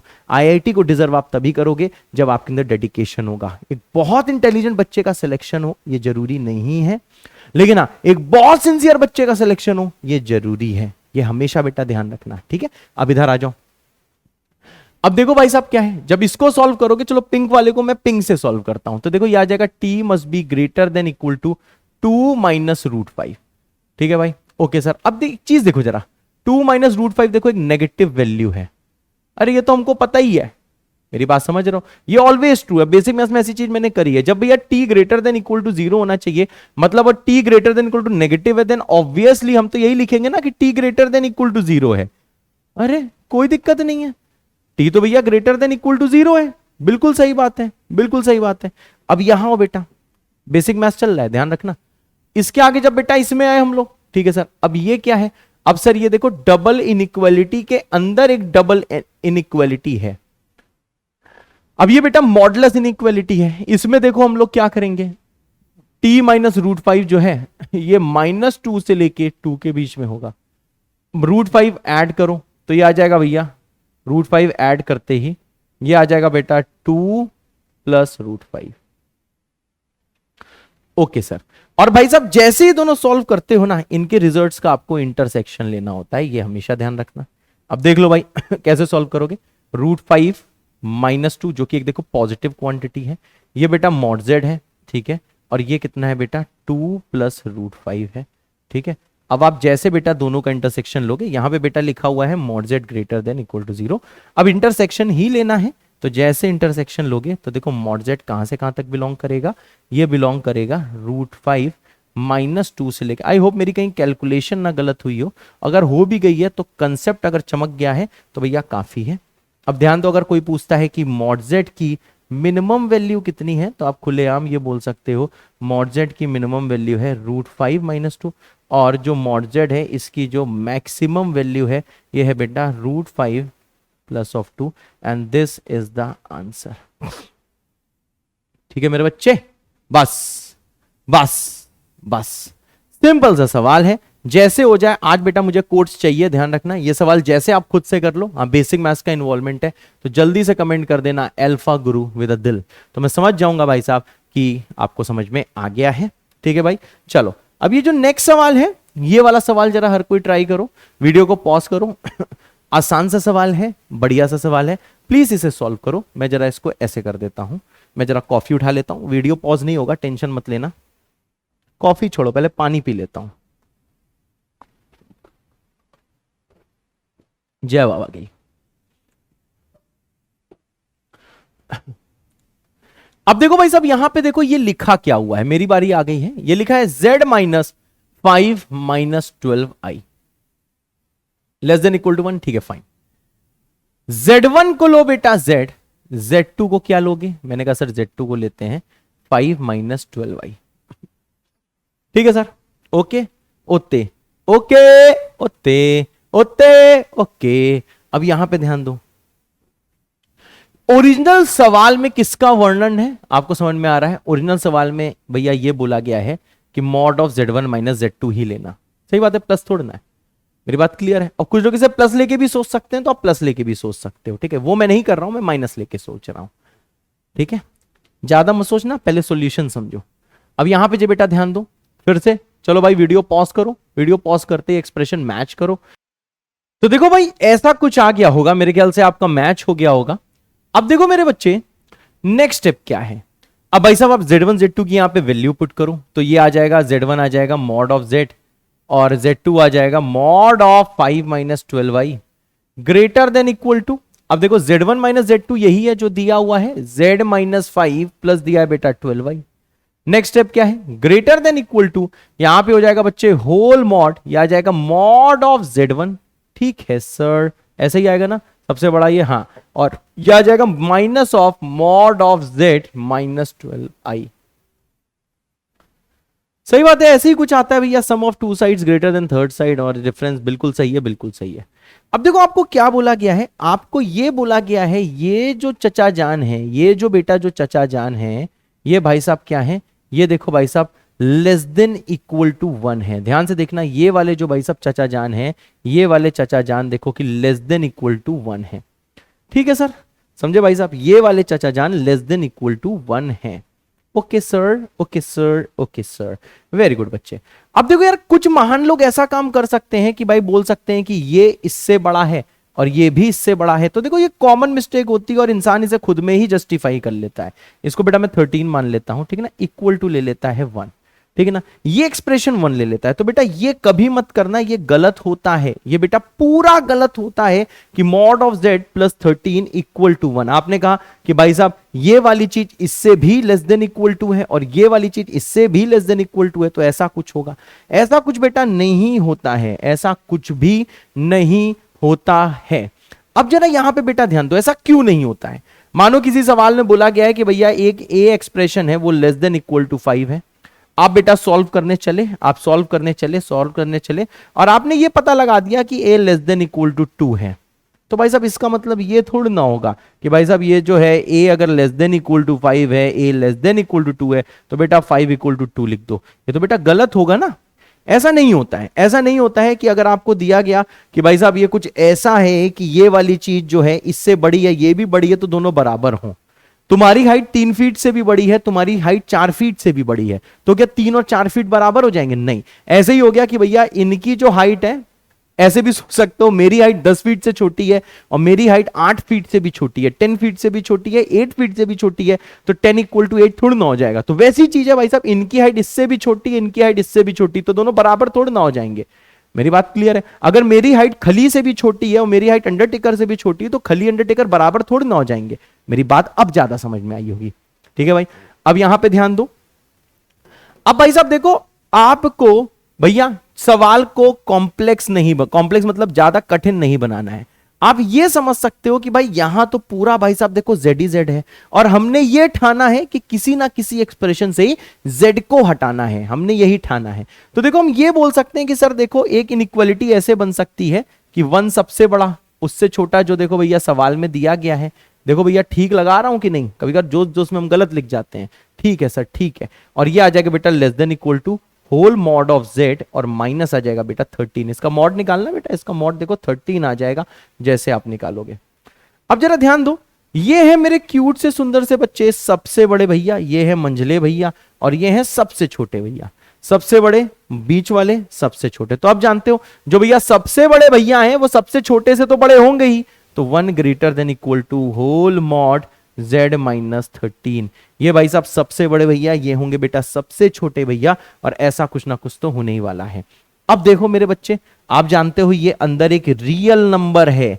रियल नंबर कैसे है ये आपको पता होना चाहिए। रियल नंबर है क्योंकि मॉड Z रियल है, 13 रियल है, और ये बेटा आपका बेसिक मैथ्स वाला मॉड है। तो आप समझ सकते हो कि अगर कोई भी ये ग्रीन वाली चीज mod of green less than equal to 1 है, तो बेटा ग्रीन कहां से कहां तक लाई करेगी? -1 से 1 के बीच में लाई करेगी। मेरी बात समझे? तो देखो ये सवाल ऐसा था कि सबसे पहले आपको सब्ट्रैक्शन दिया था, आपने 2 कॉम्प्लेक्स नंबर माने, फिर मैंने ये वाला देखो इसमें लगा दिया। जैसे भाई साहब ये वाली चीज मैंने लगाई, फिर यहां पे एक बहुत ऑब्वियस चीज बताई कि ये दोनों बराबर नहीं होंगे। कुछ लोग ये मिस्टेक कर देते हैं। बेटा इसको मैंने 13 डायरेक्ट लिख दिया था, ये मिस्टेक नहीं करनी है कभी भी नहीं। आपका दिल बार बार कहेगा कि ऐसा कर दे कर दे कर दे, वो बुलाती है मगर जाने का नहीं। ये वही चीज है कि भाई साहब आपको बार बार बुलाएगी कि इसकी वैल्यू 1 के बराबर है, इसकी वैल्यू 1 के बराबर है, इसकी वैल्यू 1 के बराबर है, पर जाने का नहीं। बस फिर सिंपल एक्सप्रेशन समझे यार कैसे सॉल्व होगा, यानी ये दिया है तो इसको यूज करना ही पड़ेगा, तो यूज करके हम यहां पहुंच जाएंगे, यहां पहुंचते यहां पहुंच जाएंगे। अब जरा यहां पे ध्यान दो, अब भैया 13 ऐड कर दो तीनों साइड, तो जैसे 13 ऐड करोगे बेटा यहां बचेगा मॉड जेड। अब देखो बेटा ये बेसिक मैथ्स है, मेरी बात समझ रहे हो, ये बेटा बेसिक मैथ्स है। यहां तक देखा जाए कॉम्प्लेक्स नंबर था, इसके आगे ऑब्वियस थिंकिंग थी, यहां से यहां तक देखो ऑब्वियस थिंकिंग है, ठीक है। और ये obvious thinking not so obvious, लेकिन आज के बाद ये चीज ध्यान रखना, ठीक है। एंड देन इसके बाद में यहां से देखा जाए भाई साहब, यहां से भैया ये भी ऑब्वियस थिंकिंग थी कि सबसे बड़े भैया सबसे छोटे भैया, हाँ सबसे बड़े भैया सबसे छोटे से तो बड़े होंगे ही। और उसके आगे इसके आगे बेटा यूज हो रही है बीएम। बीएम का मतलब क्या होता है बेटा, बेसिक मैथ्स, ठीक है। तो जैसे आप यहां पहुंचे तो आप समझ गए कि सर जो मॉड ऑफ जेड है, मॉड ऑफ जेड क्या है बेटा, 12 से लेके 14 के बीच में है। मतलब सर जो मॉड जेड का जो मिनिमम वैल्यू है वो है बेटा 12, और जो मॉड जेड का बेटा मैक्सिमम वैल्यू है वो है बेटा 14। एंड यही आंसर है, एंड यही आंसर है, ठीक है सर, ओके सर, ठीक है सर, ओके सर, ठीक है सर, ओके सर। अब यहां पे ध्यान दो, जैसे ये सवाल हो जाए प्लीज कमेंट कर देना बीटा गुरु। और हाँ एक गुड न्यूज है आपके लिए, गुड न्यूज बेटा ये है, गुड न्यूज ये है, गुड न्यूज ये है मेरे बच्चे कि ये जो सवाल है कोऑर्डिनेट से चुटकी बजाते ही हो जाता है। ये थोड़ा सा लेंदी लग रहा होगा, लेकिन हाँ इसको बेटा सीखना जरूरी है, ठीक है ना। इसको भैया तब तक प्रैक्टिस करना, तब तक प्रैक्टिस करना, तब तक प्रैक्टिस करना जब तक खून में ना बस जाए, बस मेरी यही है राय। क्या बात है, मैंने राइम करा दिया। अब देखो मेरे बच्चे नेक्स्ट चीज आती है, बहुत ध्यान से देखना। नेक्स्ट चीज आती है बेटा जिसको हम लोग बोलते हैं टाइप 3, ठीक है सर। अब देखो भाई साहब टाइप 3 क्या है, इसका प्रूफ हम देखेंगे वेक्टर्स में, ठीक है। अभी नहीं देख रहे हैं, अभी सिर्फ बेटा रिजल्ट इसका याद रख रहे हैं। और भाई साहब क्या सर अगर प्रूफ नहीं आता है, अगर मानो आपने पूरे 2 साल प्रूफ नहीं समझा तो क्या सवाल नहीं होंगे बेटा, जरूर होंगे, तब भी सवाल होंगे। लेकिन हां रिजल्ट याद करना पड़ेगा। रिजल्ट क्या बोलता है भाई साहब कि for any n complex numbers, आपको टोटल n मतलब 2 से ज्यादा दिए हुए हैं, for any n complex numbers mod of z1, देखो भाई ये इंडिविजुअल के मॉड का सम है, ठीक है भाई। देखो यहां पहुंच रहे हैं मॉड z2, फिर हो रहा है मॉड z3, और देखो ऐसे ही चलता जा रहा है। आखिरी में है बेटा मॉड ऑफ जो zn, वो ग्रेटर देन इक्वल टू होता है सबके सम का मॉड। और ये बेटा लिखना है आपको फ्लैश पैड में। ओते सर, हाँ बेटा इसको लिखना है आपको फ्लैश पैड में। अब जरा यहां पे सब लोग ध्यान दो, ये भाई क्या है, मैंने कहा ये है बेटा मॉड का सम। ये क्या लिखा है, ये लिखा है बेटा मॉड का सम, ठीक है सर। और साथ में ये क्या लिखा है सर, ये जो कंप्लीट है सम है, और सर यहां पे लिखा हुआ है सम का मॉड। इसका प्रूफ बेटा अभी इस पॉइंट पे भी आप समझ सकते हो, लेकिन फालतू का मुझे यहां पे कुछ भी कंफ्यूजन नहीं फैलाना है। बस ये आप रिजल्ट याद रख लो। इसको याद करने के बाद मतलब आपको फ्लैश पैड में लिखना है, और ये रिजल्ट बेटा ऑलवेज वैलिड है, ठीक है मेरे बच्चे। ओते सर, ओते सर, ओते सर। जैसे बेटा ये सवाल आता है, ठीक है सर। अब इसमें देखो 3 कॉम्प्लेक्स नंबर दिए हैं, तो देखो रिजल्ट लिखो मॉड z1 प्लस लिखो बेटा मॉड ऑफ z2 प्लस लिखो बेटा mod of z3 greater than equal to mod of z1 plus z2 plus z3। अब आपको पता है mod of z1 plus z2 plus z3 क्या है बेटा, रिक्वायर्ड है, तो यानी यहां पे पुट करो रिक्वायर्ड, यह आ जाएगा बेटा लेस देन इक्वल टू। और मॉड z1 है बच्चे 1, मॉड z2 है 2, मॉड z3 है 3। सॉल्व करो तो बेटा r आ जाएगा less than equal to 6। Sir इसका मतलब क्या है, मैंने कहा बेटा रिक्वायर्ड की value less than equal to 6 है, इसका मतलब ये है रिक्वायर्ड जो है भैया ये 6 से कम है या 6 के बराबर है, यानी रिक्वायर्ड की बेटा जो मैक्सिमम वैल्यू है वो है 6, and this is the answer. मतलब बच्चे जो रिक्वायर्ड है उसकी वैल्यू 6 या 6 से छोटी है, 6 है या 6 से छोटी है, शायद मैंने बड़ी बोल दिया था, आई डोंट नो, लेकिन कोई बात नहीं, 6 या 6 से छोटी है, मतलब सबसे बड़ी वैल्यू 6 हो सकती है, बाकी सब वैल्यू 6 से छोटी होंगी, इसलिए इसका आंसर है 6। अब देखो बच्चे इसी में मैंने थोड़ा सा लेवल अप कर दिया है, ठीक है। अब देखो इसमें आपको 3 इनके मॉड दिए हुए हैं, mod of z-1, mod of z-2 और मॉड ऑफ z-3 दिया है, 2 ही दिया है, इक्वल टू 3 दिया है। तो आपको बेटा इसकी मैक्सिमम वैल्यू निकालनी है। तो देखो यार कुछ लोग ऐसे बोल सकते हैं कि ये पहला कॉम्प्लेक्स नंबर है, इसको चलो C1 ले लेते हैं, ठीक है ना, ये जो कॉम्प्लेक्स नंबर है। अब देखो पहले मैं गलत मेथड कर रहा हूं, इसको ले लिया C1, ये जो दूसरी चीज दी गई थी भैया इसको ले लिया C2, जो बेटा तीसरी चीज ली गई थी Z3 माइनस 3, तो इसको ले लो बेटा C3। अब आप इसमें लगा सकते हो कि भाई mod of C1 plus mod of C2 plus जो मॉड ऑफ C3 है ये ग्रेटर देन इक्वल टू है C1 plus C2 plus C3, ठीक है। अब देखो भाई साहब मॉड C1 अगर आप ध्यान दोगे इससे ऊपर से, तो देखो मॉड C1 आपको कितना दिया, ये बेटा मैं गलत मेथड कर रहा हूं जैसे थिंकिंग जाती है, ये बेटा 1 दिया है, ये भैया अगर अंदर वाला C2 है तो मॉड C2 2 हो जाएगा। क्या ये बोर्ड में दिख रहा है? थोड़ा सा कट रहा है पर समझ में आ रहा होगा क्या मैं लिख रहा हूं। अगला बेटा मॉड ऑफ C3 कितना होगा बेटा, ये भी देखो 2, ये 3 है, अरे यार उल्टा लिख दिया है, रुकना जरा, मॉड ऑफ C3 ये है, हाँ चलो यहां लिख देता हूं मैं, बेटा ब्लैक से लिख दे रहा हूं, ठीक है ना, यहां से आएगा कि मॉड ऑफ C3 कितना है, ये बेटा देखो 3 है, ठीक है भाई। तो देखो आप इसकी वैल्यूज पुट कर सकते हो, तो जैसे आप इसकी वैल्यूज देखो सब पुट करोगे, एक मिनट को ये भी मिस्टेक हो गया है, Z3 माइनस 2 है यहाँ पे, अब जरा चेक कर लूं सही है ना, Z1 minus 1, Z2 minus 2, Z3 minus 2, ठीक है, ओके सर। अब यहाँ पे ध्यान दो, जैसे वैल्यू पुट करोगे कितना आएगा, 1 plus 2 plus 3 greater than equal to, अब देखो C1 C2 C3 पुट करो, Z1 plus Z2 plus Z3 minus of 5, ठीक है भाई, इससे भैया ये 6 आ गया, ये लेकिन देखो रिक्वायर्ड नहीं बना, यहां पे जैसे आप देखोगे रिक्वायर्ड नहीं बना, तो देखो इस वाले स्टेप में आते ही लोगों का मन करता है कि 5 बाहर निकाल दो, कुछ ऐसे लिख दो बेटा 5 बाहर निकाल दो, लेकिन आपको पता है कि मॉड ऐसे डिस्ट्रीब्यूट नहीं होता है, समझे ना, ये स्टेप गलत हो जाएगा।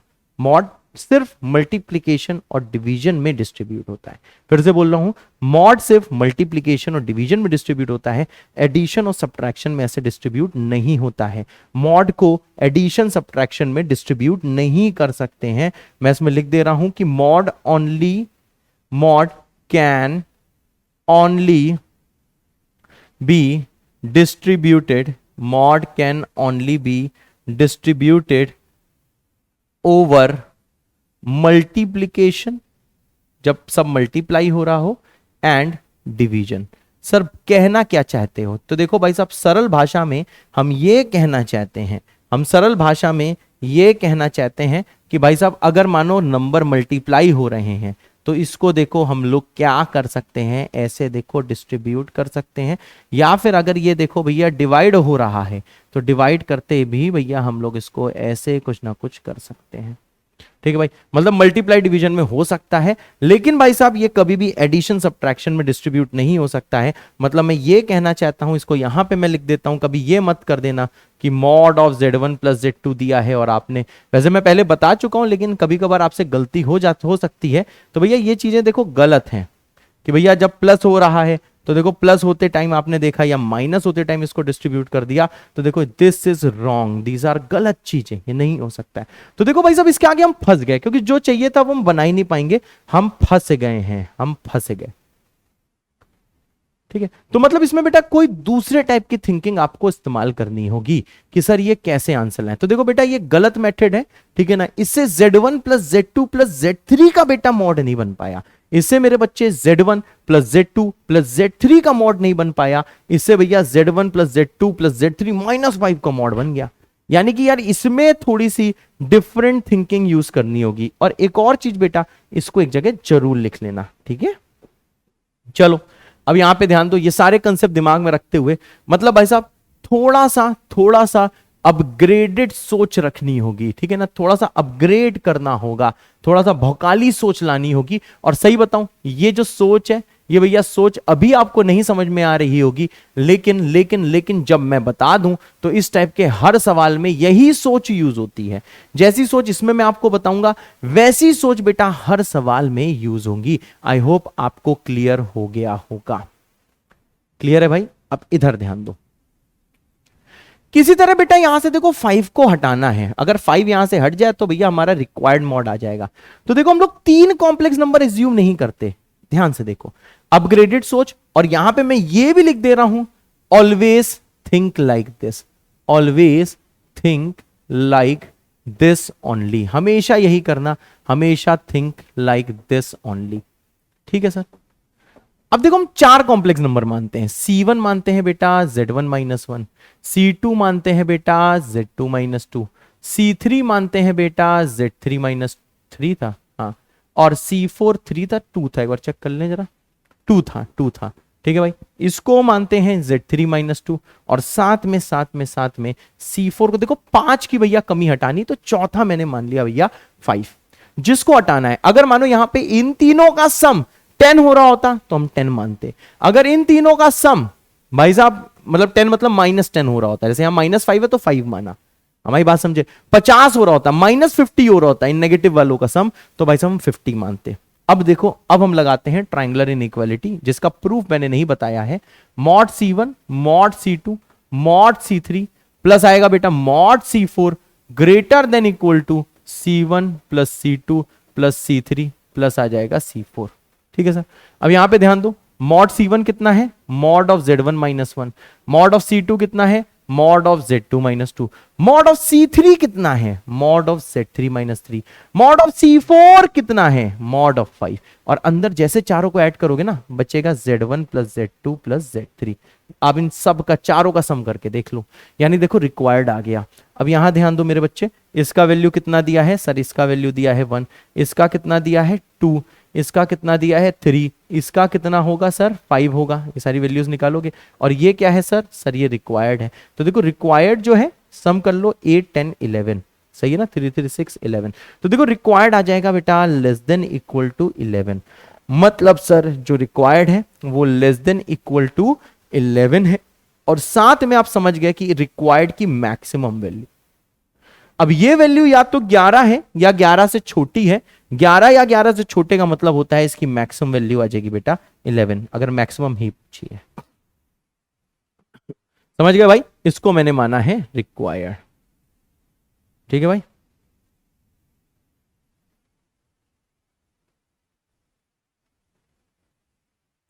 तो देख लो भाई साहब, इस वाले सवाल में आपको समझ में आया कि हमेशा क्या सोचना है कि भाई साहब इसको आप अपने फ्लैश पैड में लिख लेना, जरूर लिख लेना, जैसे मैंने सोचने को कहा है।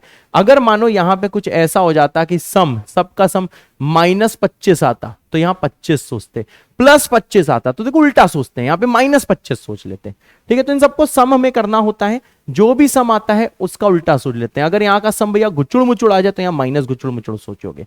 मेरी बात समझ में आ रही होगी आपको, मेरे ख्याल से सबको ये सारी बातें समझ में आ रही होंगी, ठीक है भाई। चलो अब देखो मेरे भाई, इसी में बच्चे आता है टाइप नंबर 4। तो देखो भाई ये टाइप नंबर 4 है क्या, इसको हम लोग समझते हैं। अब देखो भैया टाइप नंबर 4 है, ये भैया सवाल जरूर आता है, जेई मेंस में बहुत सालों से आ रहा है, ये जेई मेंस के लिए बहुत ज्यादा इंपॉर्टेंट है, और इनफैक्ट मैं ये भी बोल सकता हूं कि जेई एडवांस के लिए भी बेटा ये बहुत ही ज्यादा इंपॉर्टेंट है। अब देखो भाई साहब इस वाले सवाल में हम लोग क्या करते हैं, इस वाले सवाल में देखो हम लोग क्या करते हैं, देखो इस टाइप की कोई चीज होती है। अब देखो बेटा इसका भी जो प्रूफ है ना, ये ट्रायंगुलर इनइक्वालिटी से किया जाता है। तो भैया मैंने ट्रायंगुलर इनइक्वालिटी लगा दी, प्रूफ बाय ट्रायंगुलर इनइक्वालिटी, ठीक है। तो इसको देखो प्रूफ नहीं करना है, क्वाड्रेटिक गंदा सा बनता है, तो इसका देखो प्रूफ करने की कोई जरूरत नहीं है, हमने मेहनत करी हुई है। इस वाले रिजल्ट को बेटा बस आप अपने फ्लैश पैड में लिख लेना, इन दो रिजल्ट को, और भाई साहब नाचना जाके, कोई भी भाई साहब दिक्कत नहीं है। अब देखो भाई ट्रायंगुलर इनइक्वालिटी से कैसे प्रूफ किया जाता है, थोड़ा सा मैं आइडिया दे देता हूं। Z1 को मानते हैं बेटा Z, Z2 को मानते हैं बेटा B/Z, ठीक है सर। और देखो यहां पे Z1 प्लस माइनस Z2 बन सकता है, ठीक है ना। ये क्या लिखा हुआ है, Z1 प्लस माइनस Z2, मतलब एक बार Z1 प्लस Z2 से सोचोगे और एक बार Z1 माइनस Z2 से सोचोगे। इन शॉर्ट मैंने आपकी भैया बहुत ज्यादा मैंने हालत खराब कर दी, बहुत ही ज्यादा सोचने को बोल दिया। लेकिन देखो भाई बिल्कुल टेंशन मत लो, इसका बस रिजल्ट याद रखना है। देखो रिजल्ट क्या होता है, यहां पे देखो भाई साहब एग्जैक्टली सेम फॉर्मेट होना चाहिए सवाल में, सेम फॉर्मेट जैसा आपको दिख रहा है। आपके पास दो ऑप्शन है, या ट्रायंगुलर इनइक्वालिटी मान के Z1 को Z मान के, Z2 को B/Z मान के, ट्रायंगुलर इनइक्वालिटी को लगा के, टेंशन लेके, प्लस माइनस सोच के, जैसे शुरू में बताया कि प्लस सोचो माइनस सोचो, सोच के इतने सवाल कराए आप वैसे कर लो, या फिर सिंपल भैया भौकाली बाबा का मेथड समझ लो। ठीक है, वो भी मेथड सही है। तो देखो भाई, क्या सबसे पहली चीज इसमें ए और बी देखो रियल नंबर्स होते हैं, सबसे इंपॉर्टेंट चीज है, ये कॉम्प्लेक्स नंबर नहीं होते हैं, ये रियल नंबर होते हैं। मतलब ये बी रियल है, ए भी रियल है, और ए तो रियल होगा ही, मॉड है, तो भाई साहब बी भी रियल है। ठीक है भाई साहब, सेम फॉर्मेट पे अगर आप सवाल देखो, सेम फॉर्मेट पे, सेम फॉर्मेट मतलब यहां पे 2z नहीं होगा, 3z नहीं होगा, 7z नहीं होगा, यहां पे भाई साहब बस z होगा, 1 into z होगा यहां पे बस। सेम फॉर्मेट की हम लोग बात कर रहे हैं बच्चे, ठीक है सर। अब देखो भाई, ये जो मॉड ऑफ z है, इसमें आपसे हमेशा मॉड z की मैक्सिमम वैल्यू पूछी जाएगी, और मॉड z की मेरे सुंदर से बच्चे मिनिमम वैल्यू पूछी जाएगी, बस। मॉड z की मैक्सिमम वैल्यू और मॉड z की मिनिमम वैल्यू पूछी जाएगी। तो देखो भाई, मॉड z की मैक्सिमम वैल्यू कितनी होती है, याद करो भाई, a square plus 4 mod b divided by 2, root के बाहर है, और यहां है a बाई 2 ऐड। और सेम फॉर्मेट में देखो मॉड z मिनिमम है, बस देखो बीच में माइनस है, मतलब किसी एक को याद कर डाला, लाइव झिंगा लाला। तो भाई साहब क्या है, a square plus 4 mod b whole divided by 2 plus a by 2, और माइनस के केस में आ जाएगा मॉड z मिनिमम। और हां, फिर से मैं बार बार कह रहा हूं, ये सवाल होते कैसे हैं, ट्रायंगुलर इनइक्वालिटी से होते हैं। ये पूरी रिसर्च जो करी गई है ट्रायंगुलर इनइक्वालिटी में करी गई है। बहुत गंदा बेटा एक्सप्रेशन बनता है, कुछ बच्चे, सही बता रहा हूं, पूरे इंडिया में बहुत सारे बच्चे होंगे जो कि इसको भाई साहब ट्रायंगुलर इनइक्वालिटी से ही करने का प्रयास करेंगे, उन्हें चाहे जितनी आती हो, सवाल बेटा बहुत लेंदी हो जाता है, एकदम भाई साहब मुंह में झाग निकल आता है। तो देखो, सिंपल चीज के अब तक मैंने क्या पढ़ाया आपको पूरा मैं रिवाइज कराता हूं।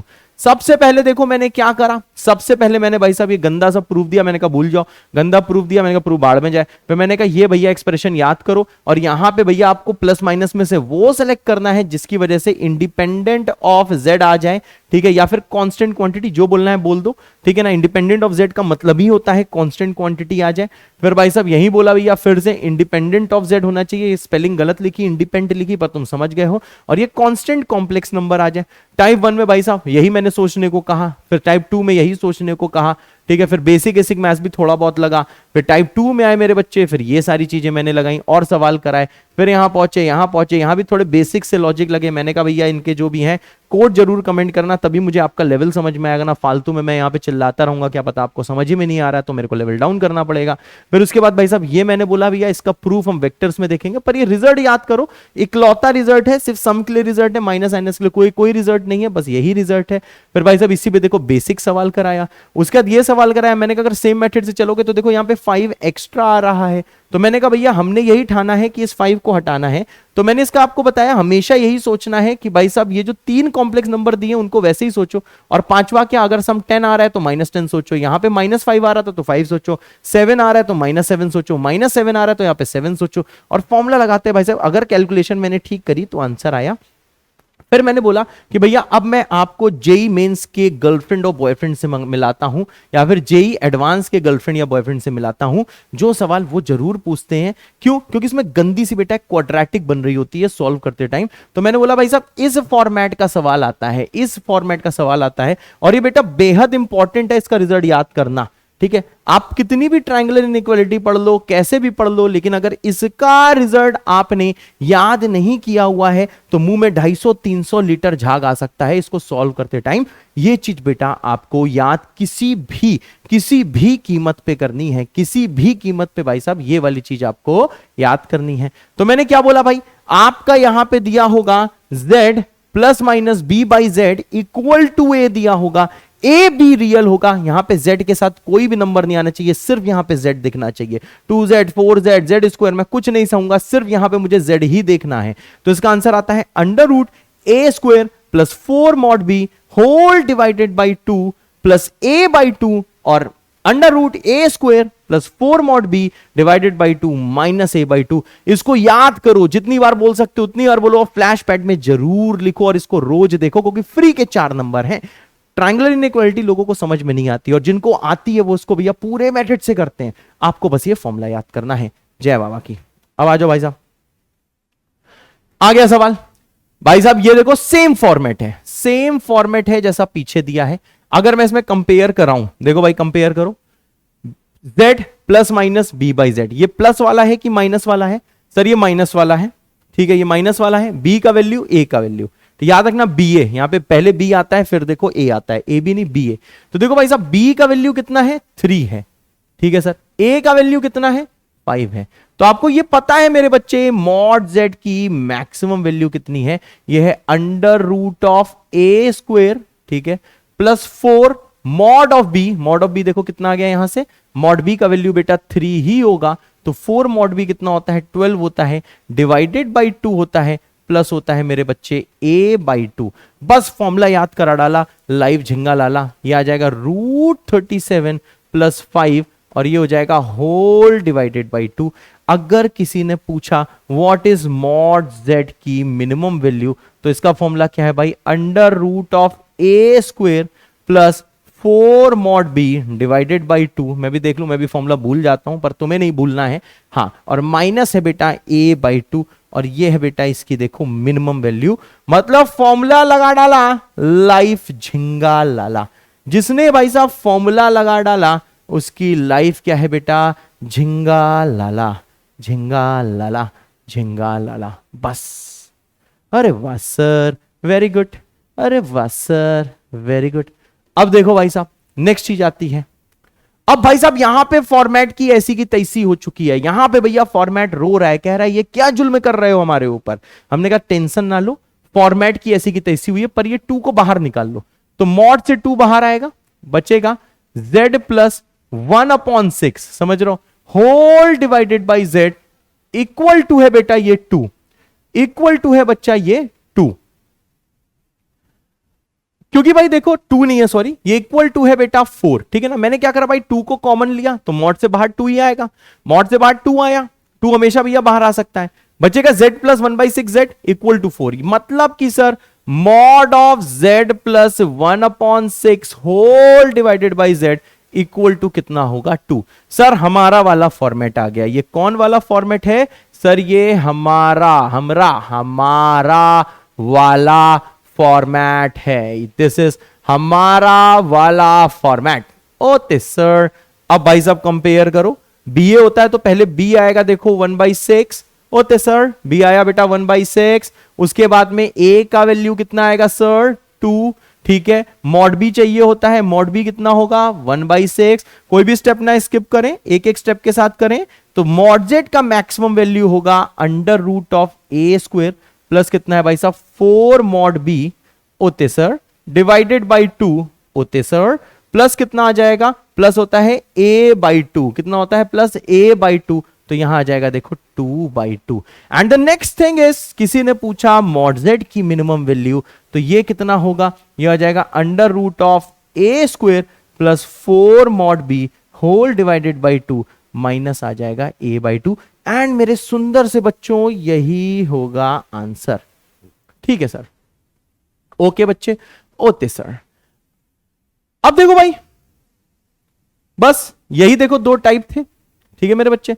जिसने ये 2 टाइप भैया बढ़िया से कर लिए उसकी मौजा ही मौजा, जिसने नहीं करे उसकी भाई ऐसी की तैसी हो जाएगी, ठीक है भाई। चलो भाई, अब हम लोग पढ़ते हैं कि क्या कैसे निकालते हैं logarithm of a complex number. ये कोई इतना इंपॉर्टेंट नहीं है, बस पढ़ा दिया जा रहा है, सिंपल से पढ़ लो। तो देखो भाई साहब इसके स्टेप्स क्या होते हैं, बहुत ध्यान से देखो क्या इसके स्टेप्स होते हैं। सबसे पहली चीज होती है कि जो भी आपको कॉम्प्लेक्स नंबर z दिया है, ठीक है ना यार, जो भी कॉम्प्लेक्स नंबर z जिसका लॉग निकालना है कि भाई उसको लिख दो, ठीक है, राइट z इन ऑयलर्स फॉर्म। तो बेटा सबसे पहले आपको यह करना होता है कि भाई इसको ऑयलर्स फॉर्म में लिख दो, ठीक है भाई। अब यहां पे ध्यान दो जरा, जो ये z है इसको ऑयलर फॉर्म में हम लिख सकते हैं मॉड z इंटू ई की पावर आई थीटा, ठीक है सर। मतलब आपको z को ऑयलर्स फॉर्म में लिखना है, z को ऑयलर्स फॉर्म में लिखना है, मतलब z को लिख दूंगा मैं मॉड z इंटू ई की पावर आई थीटा। ऑयलर फॉर्म में कैसे लिखा जाता है ये आपको अच्छे से पता है, ठीक है। उसके आगे बेटा इसका ले लो लॉग, ओके सर, क्या लेंगे हम लोग यहां पे, इसका ले लो लॉग, क्योंकि आपको लॉग लेना है। तो देखो बेटा लॉग ऑफ z क्या हो जाएगा, देखो 2 नंबर्स मेरे बच्चे यहां पे मल्टीप्लाई हो रहे हैं, 2 नंबर्स मल्टीप्लाई हो रहे हैं इंटू ई की पावर आई थीटा, ठीक है। थीटा क्या होता है? थीटा आर्ग्यूमेंट ऑफ जेड होता है मेरे बच्चे। मैं यहाँ पे लिख सकता हूं, चलो थीटा, कोशिश करना कि एम्पलीट्यूड हो, ठीक है ना, ऐसे एम्पलीट्यूड ऑफ जेड लिखना, हमेशा यहाँ पे एम्पलीट्यूड ही लिखना, ठीक है भाई। अब यहां पे जरा ध्यान देना, दो नंबर्स मल्टीप्लाई हो रहे हैं तो ये आ जाएगा देखो log of mod of Z, ठीक है, प्लस लॉग ऑफ ई की पावर आई थीटा, ठीक है सर। अब यहां पे ध्यान दो, इसको हम लोग कैसे लिख सकते हैं? Log of mod of Z, ठीक है सर, प्लस आई टाइम्स अंदर बचेगा थीटा इंटू लॉग ऑफ ई। तो आप ये समझ गए हो मेरे बच्चे, बहुत अच्छे से समझ गए हो कि अगर मानो बेस ई में लेता मैं, अगर मानो बेस ई में लेता तो देखो हर जगह बेस ई आता, बेस ई आता तो यहां पे भी बेस ई आता, जरूरी नहीं कि बेस ई में लॉग कहा जाए, चलो इन जनरल भैया एलएन कहा जाता है, ठीक है ना, इन जनरल आपको बेस ई में ही लेना होगा, सवाल में बोला जाएगा, नहीं बोला गया है तो भैया लॉग टू द बेस 10 लेना है।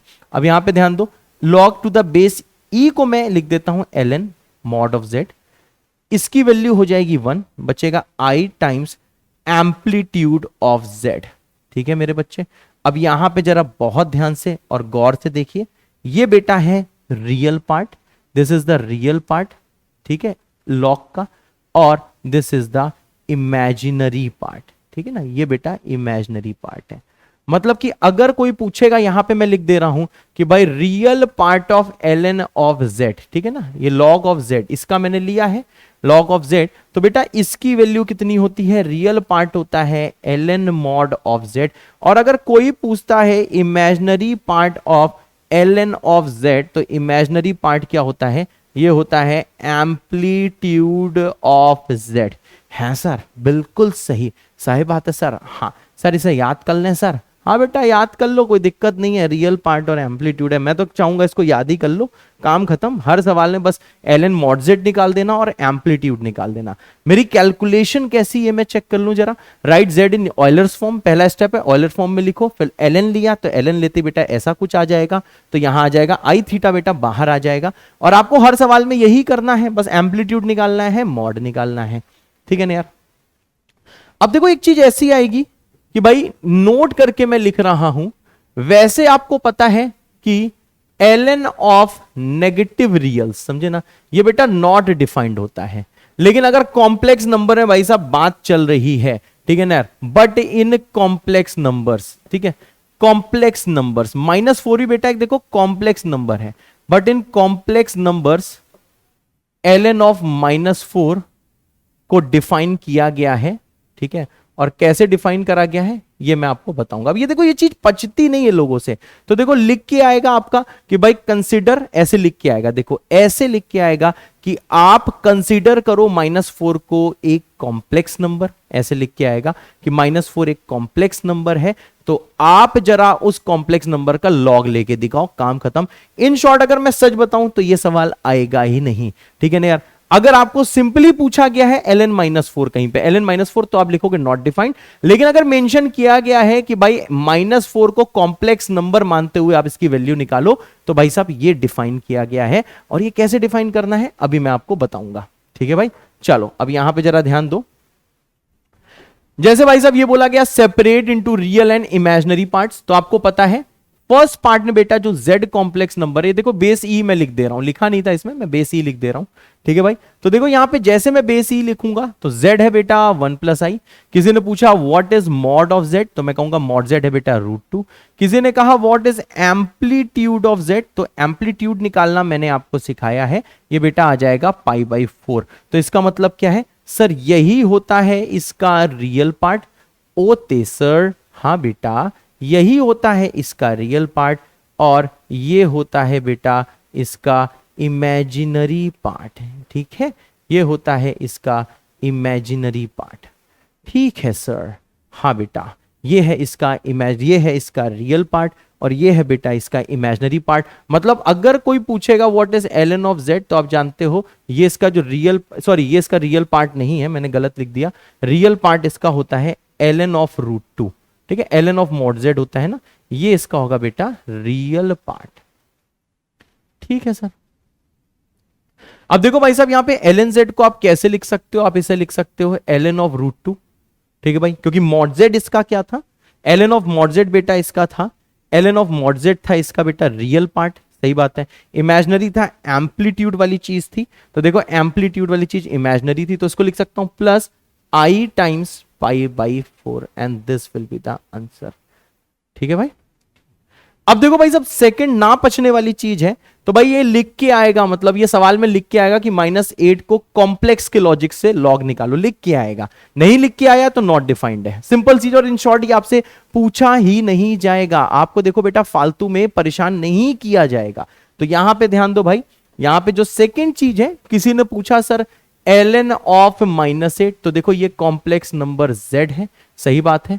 कॉम्प्लेक्स नंबर z कितना है -8, मॉड z कितना है सर, ये है मॉड ऑफ -8 जिसका वैल्यू होगा 8। मतलब सर जो ln ऑफ मॉड z है sir, ln of mod z कितना होगा, ln ऑफ 8 होगा सर, वेरी गुड। तो यानी यही उसका क्या हो जाएगा सर, यही उसका हो जाएगा रियल पार्ट, एकदम सही। अब इसका एम्पलीट्यूड निकालना है, तो मैं आपको बता चुका हूं कि जो एम्पलीट्यूड होता है -8 का, ये नेगेटिव रियल नंबर है, ये लास्ट टाइम ने बताया था, ये बेटा पाई होता है। तो मैं यहां पे लिख सकता हूं इसका जो इमेजिनरी पार्ट है सर, इसका इमेजिनरी पार्ट होगा, the imaginary part will be कितना, पाई।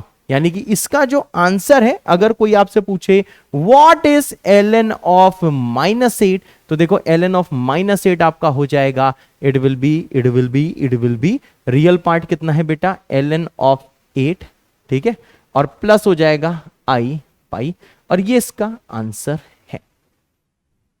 ठीक है मेरे बच्चों, तो देखो आपको ये समझ में आ गया कि अगर कभी कोई सवाल आता है, अगर कोई कभी सवाल आता है कि ln -8 निकालो, तो आप नॉट डिफाइंड बोलोगे, लेकिन हाँ कॉम्प्लेक्स नंबर में आप बोलोगे हाँ हाँ इसका बेटा लॉग डिफाइंड होता है कॉम्प्लेक्स नंबर में, और सवाल में लिख के आएगा कॉम्प्लेक्स नंबर मानते हुए। जैसे कि भाई पूरे मैथ्स में -√2 को हम नॉट डिफाइंड मानते हैं, लेकिन कॉम्प्लेक्स नंबर में हम लोग क्या बोलते हैं, सही बात है। जब हम डोमेनों में निकाल रहे थे रिलेशन फंक्शन में, तो इसको हमने नॉट डिफाइंड माना था। लेकिन भाई साहब आप जानते हो, लेकिन कॉम्प्लेक्स नंबर में जब ये लिखा जाता है, ये सवाल में लिख के आता है कि बेटा आप कॉम्प्लेक्स नंबर हम मान के कर रहे हैं, तो भाई साहब इसका आंसर आ जाता है √2i। यही चीज देखो डिफाइंड होने लगती है। ठीक है मेरे बच्चे, तो बस बच्चे आज के लिए इतना ही था, ठीक है। बाकी डिमॉइवर्स में चालू कर सकता हूं, बट टाइम नहीं है, वीडियो लेंदी हो जाएगा थोड़ा सा। तो डिमॉइवर्स जो थ्योरम है बच्चे, ये हम लोग नेक्स्ट टर्न पे स्टार्ट करेंगे। नेक्स्ट टर्न पे डिमॉइवर्स थ्योरम भी करेंगे, क्यूब रूट्स ऑफ यूनिटी भी करेंगे, और nth रूट्स ऑफ यूनिटी भी करेंगे। उसके बाद शांति से बैठ जाएंगे। फिर जितना रिमेनिंग कॉम्प्लेक्स आपको लगता है, जो भी लगता है भैया बच गया है, जो भी रिमेनिंग है, वो हम लोग जब कोऑर्डिनेट ज्योमेट्री बेटा पढ़ लेंगे उसमें करेंगे। ठीक है मेरे बच्चे, तो बस थैंक यू, बहुत बहुत शुक्रिया मेरे को बहुत पेशेंस से सुनने के लिए। और बेटा आज का लेक्चर में प्लीज ट्रायंगुलर इनइक्वालिटीज को बहुत बढ़िया से देख लेना। और हाँ नेक्स्ट टाइम हम लोग थोड़े भौकाल सवाल से शुरुआत करेंगे, इतना ध्यान रखना। और जैसे भैया पूरा का पूरा लेक्चर आप देख लो, तो भाई साहब आपको लिख देना है अल्फा बीटा गुरु, ठीक है ना, दोनों एक साथ लिखना है विद अ दिल। मैं समझ जाऊंगा कि आज का लेक्चर आपके खून में बस गया है। ठीक है भाई, तो जल्दी से भैया ये सब लेक्चर देख लो, बैकलॉग ना होने दो। मिलते हैं अगले लेक्चर में। आज का लेक्चर थोड़ा शॉर्ट रखा है, रीजन आप नहीं हो, रीजन बस ये है कि ट्रायंगुलर इनइक्वालिटीज थोड़ा सा टफ टॉपिक आपके लिए हो सकता है। आप 10th के बच्चे हो सकते हो या 11th के बच्चे हो सकते हो, तो मैंने ज्यादा मटेरियल नहीं देने का कोशिश किया। बस मैं चाहता हूं आज की डेट में जितने सवाल मैंने करा दिए आप अच्छे से प्रैक्टिस कर लो, बस इतना ही। नेक्स्ट टर्न में पढ़ेंगे De Moivre's theorem, cube roots of unity और nth रूट्स ऑफ यूनिटी। ठीक है, bye, love you all, bye bye.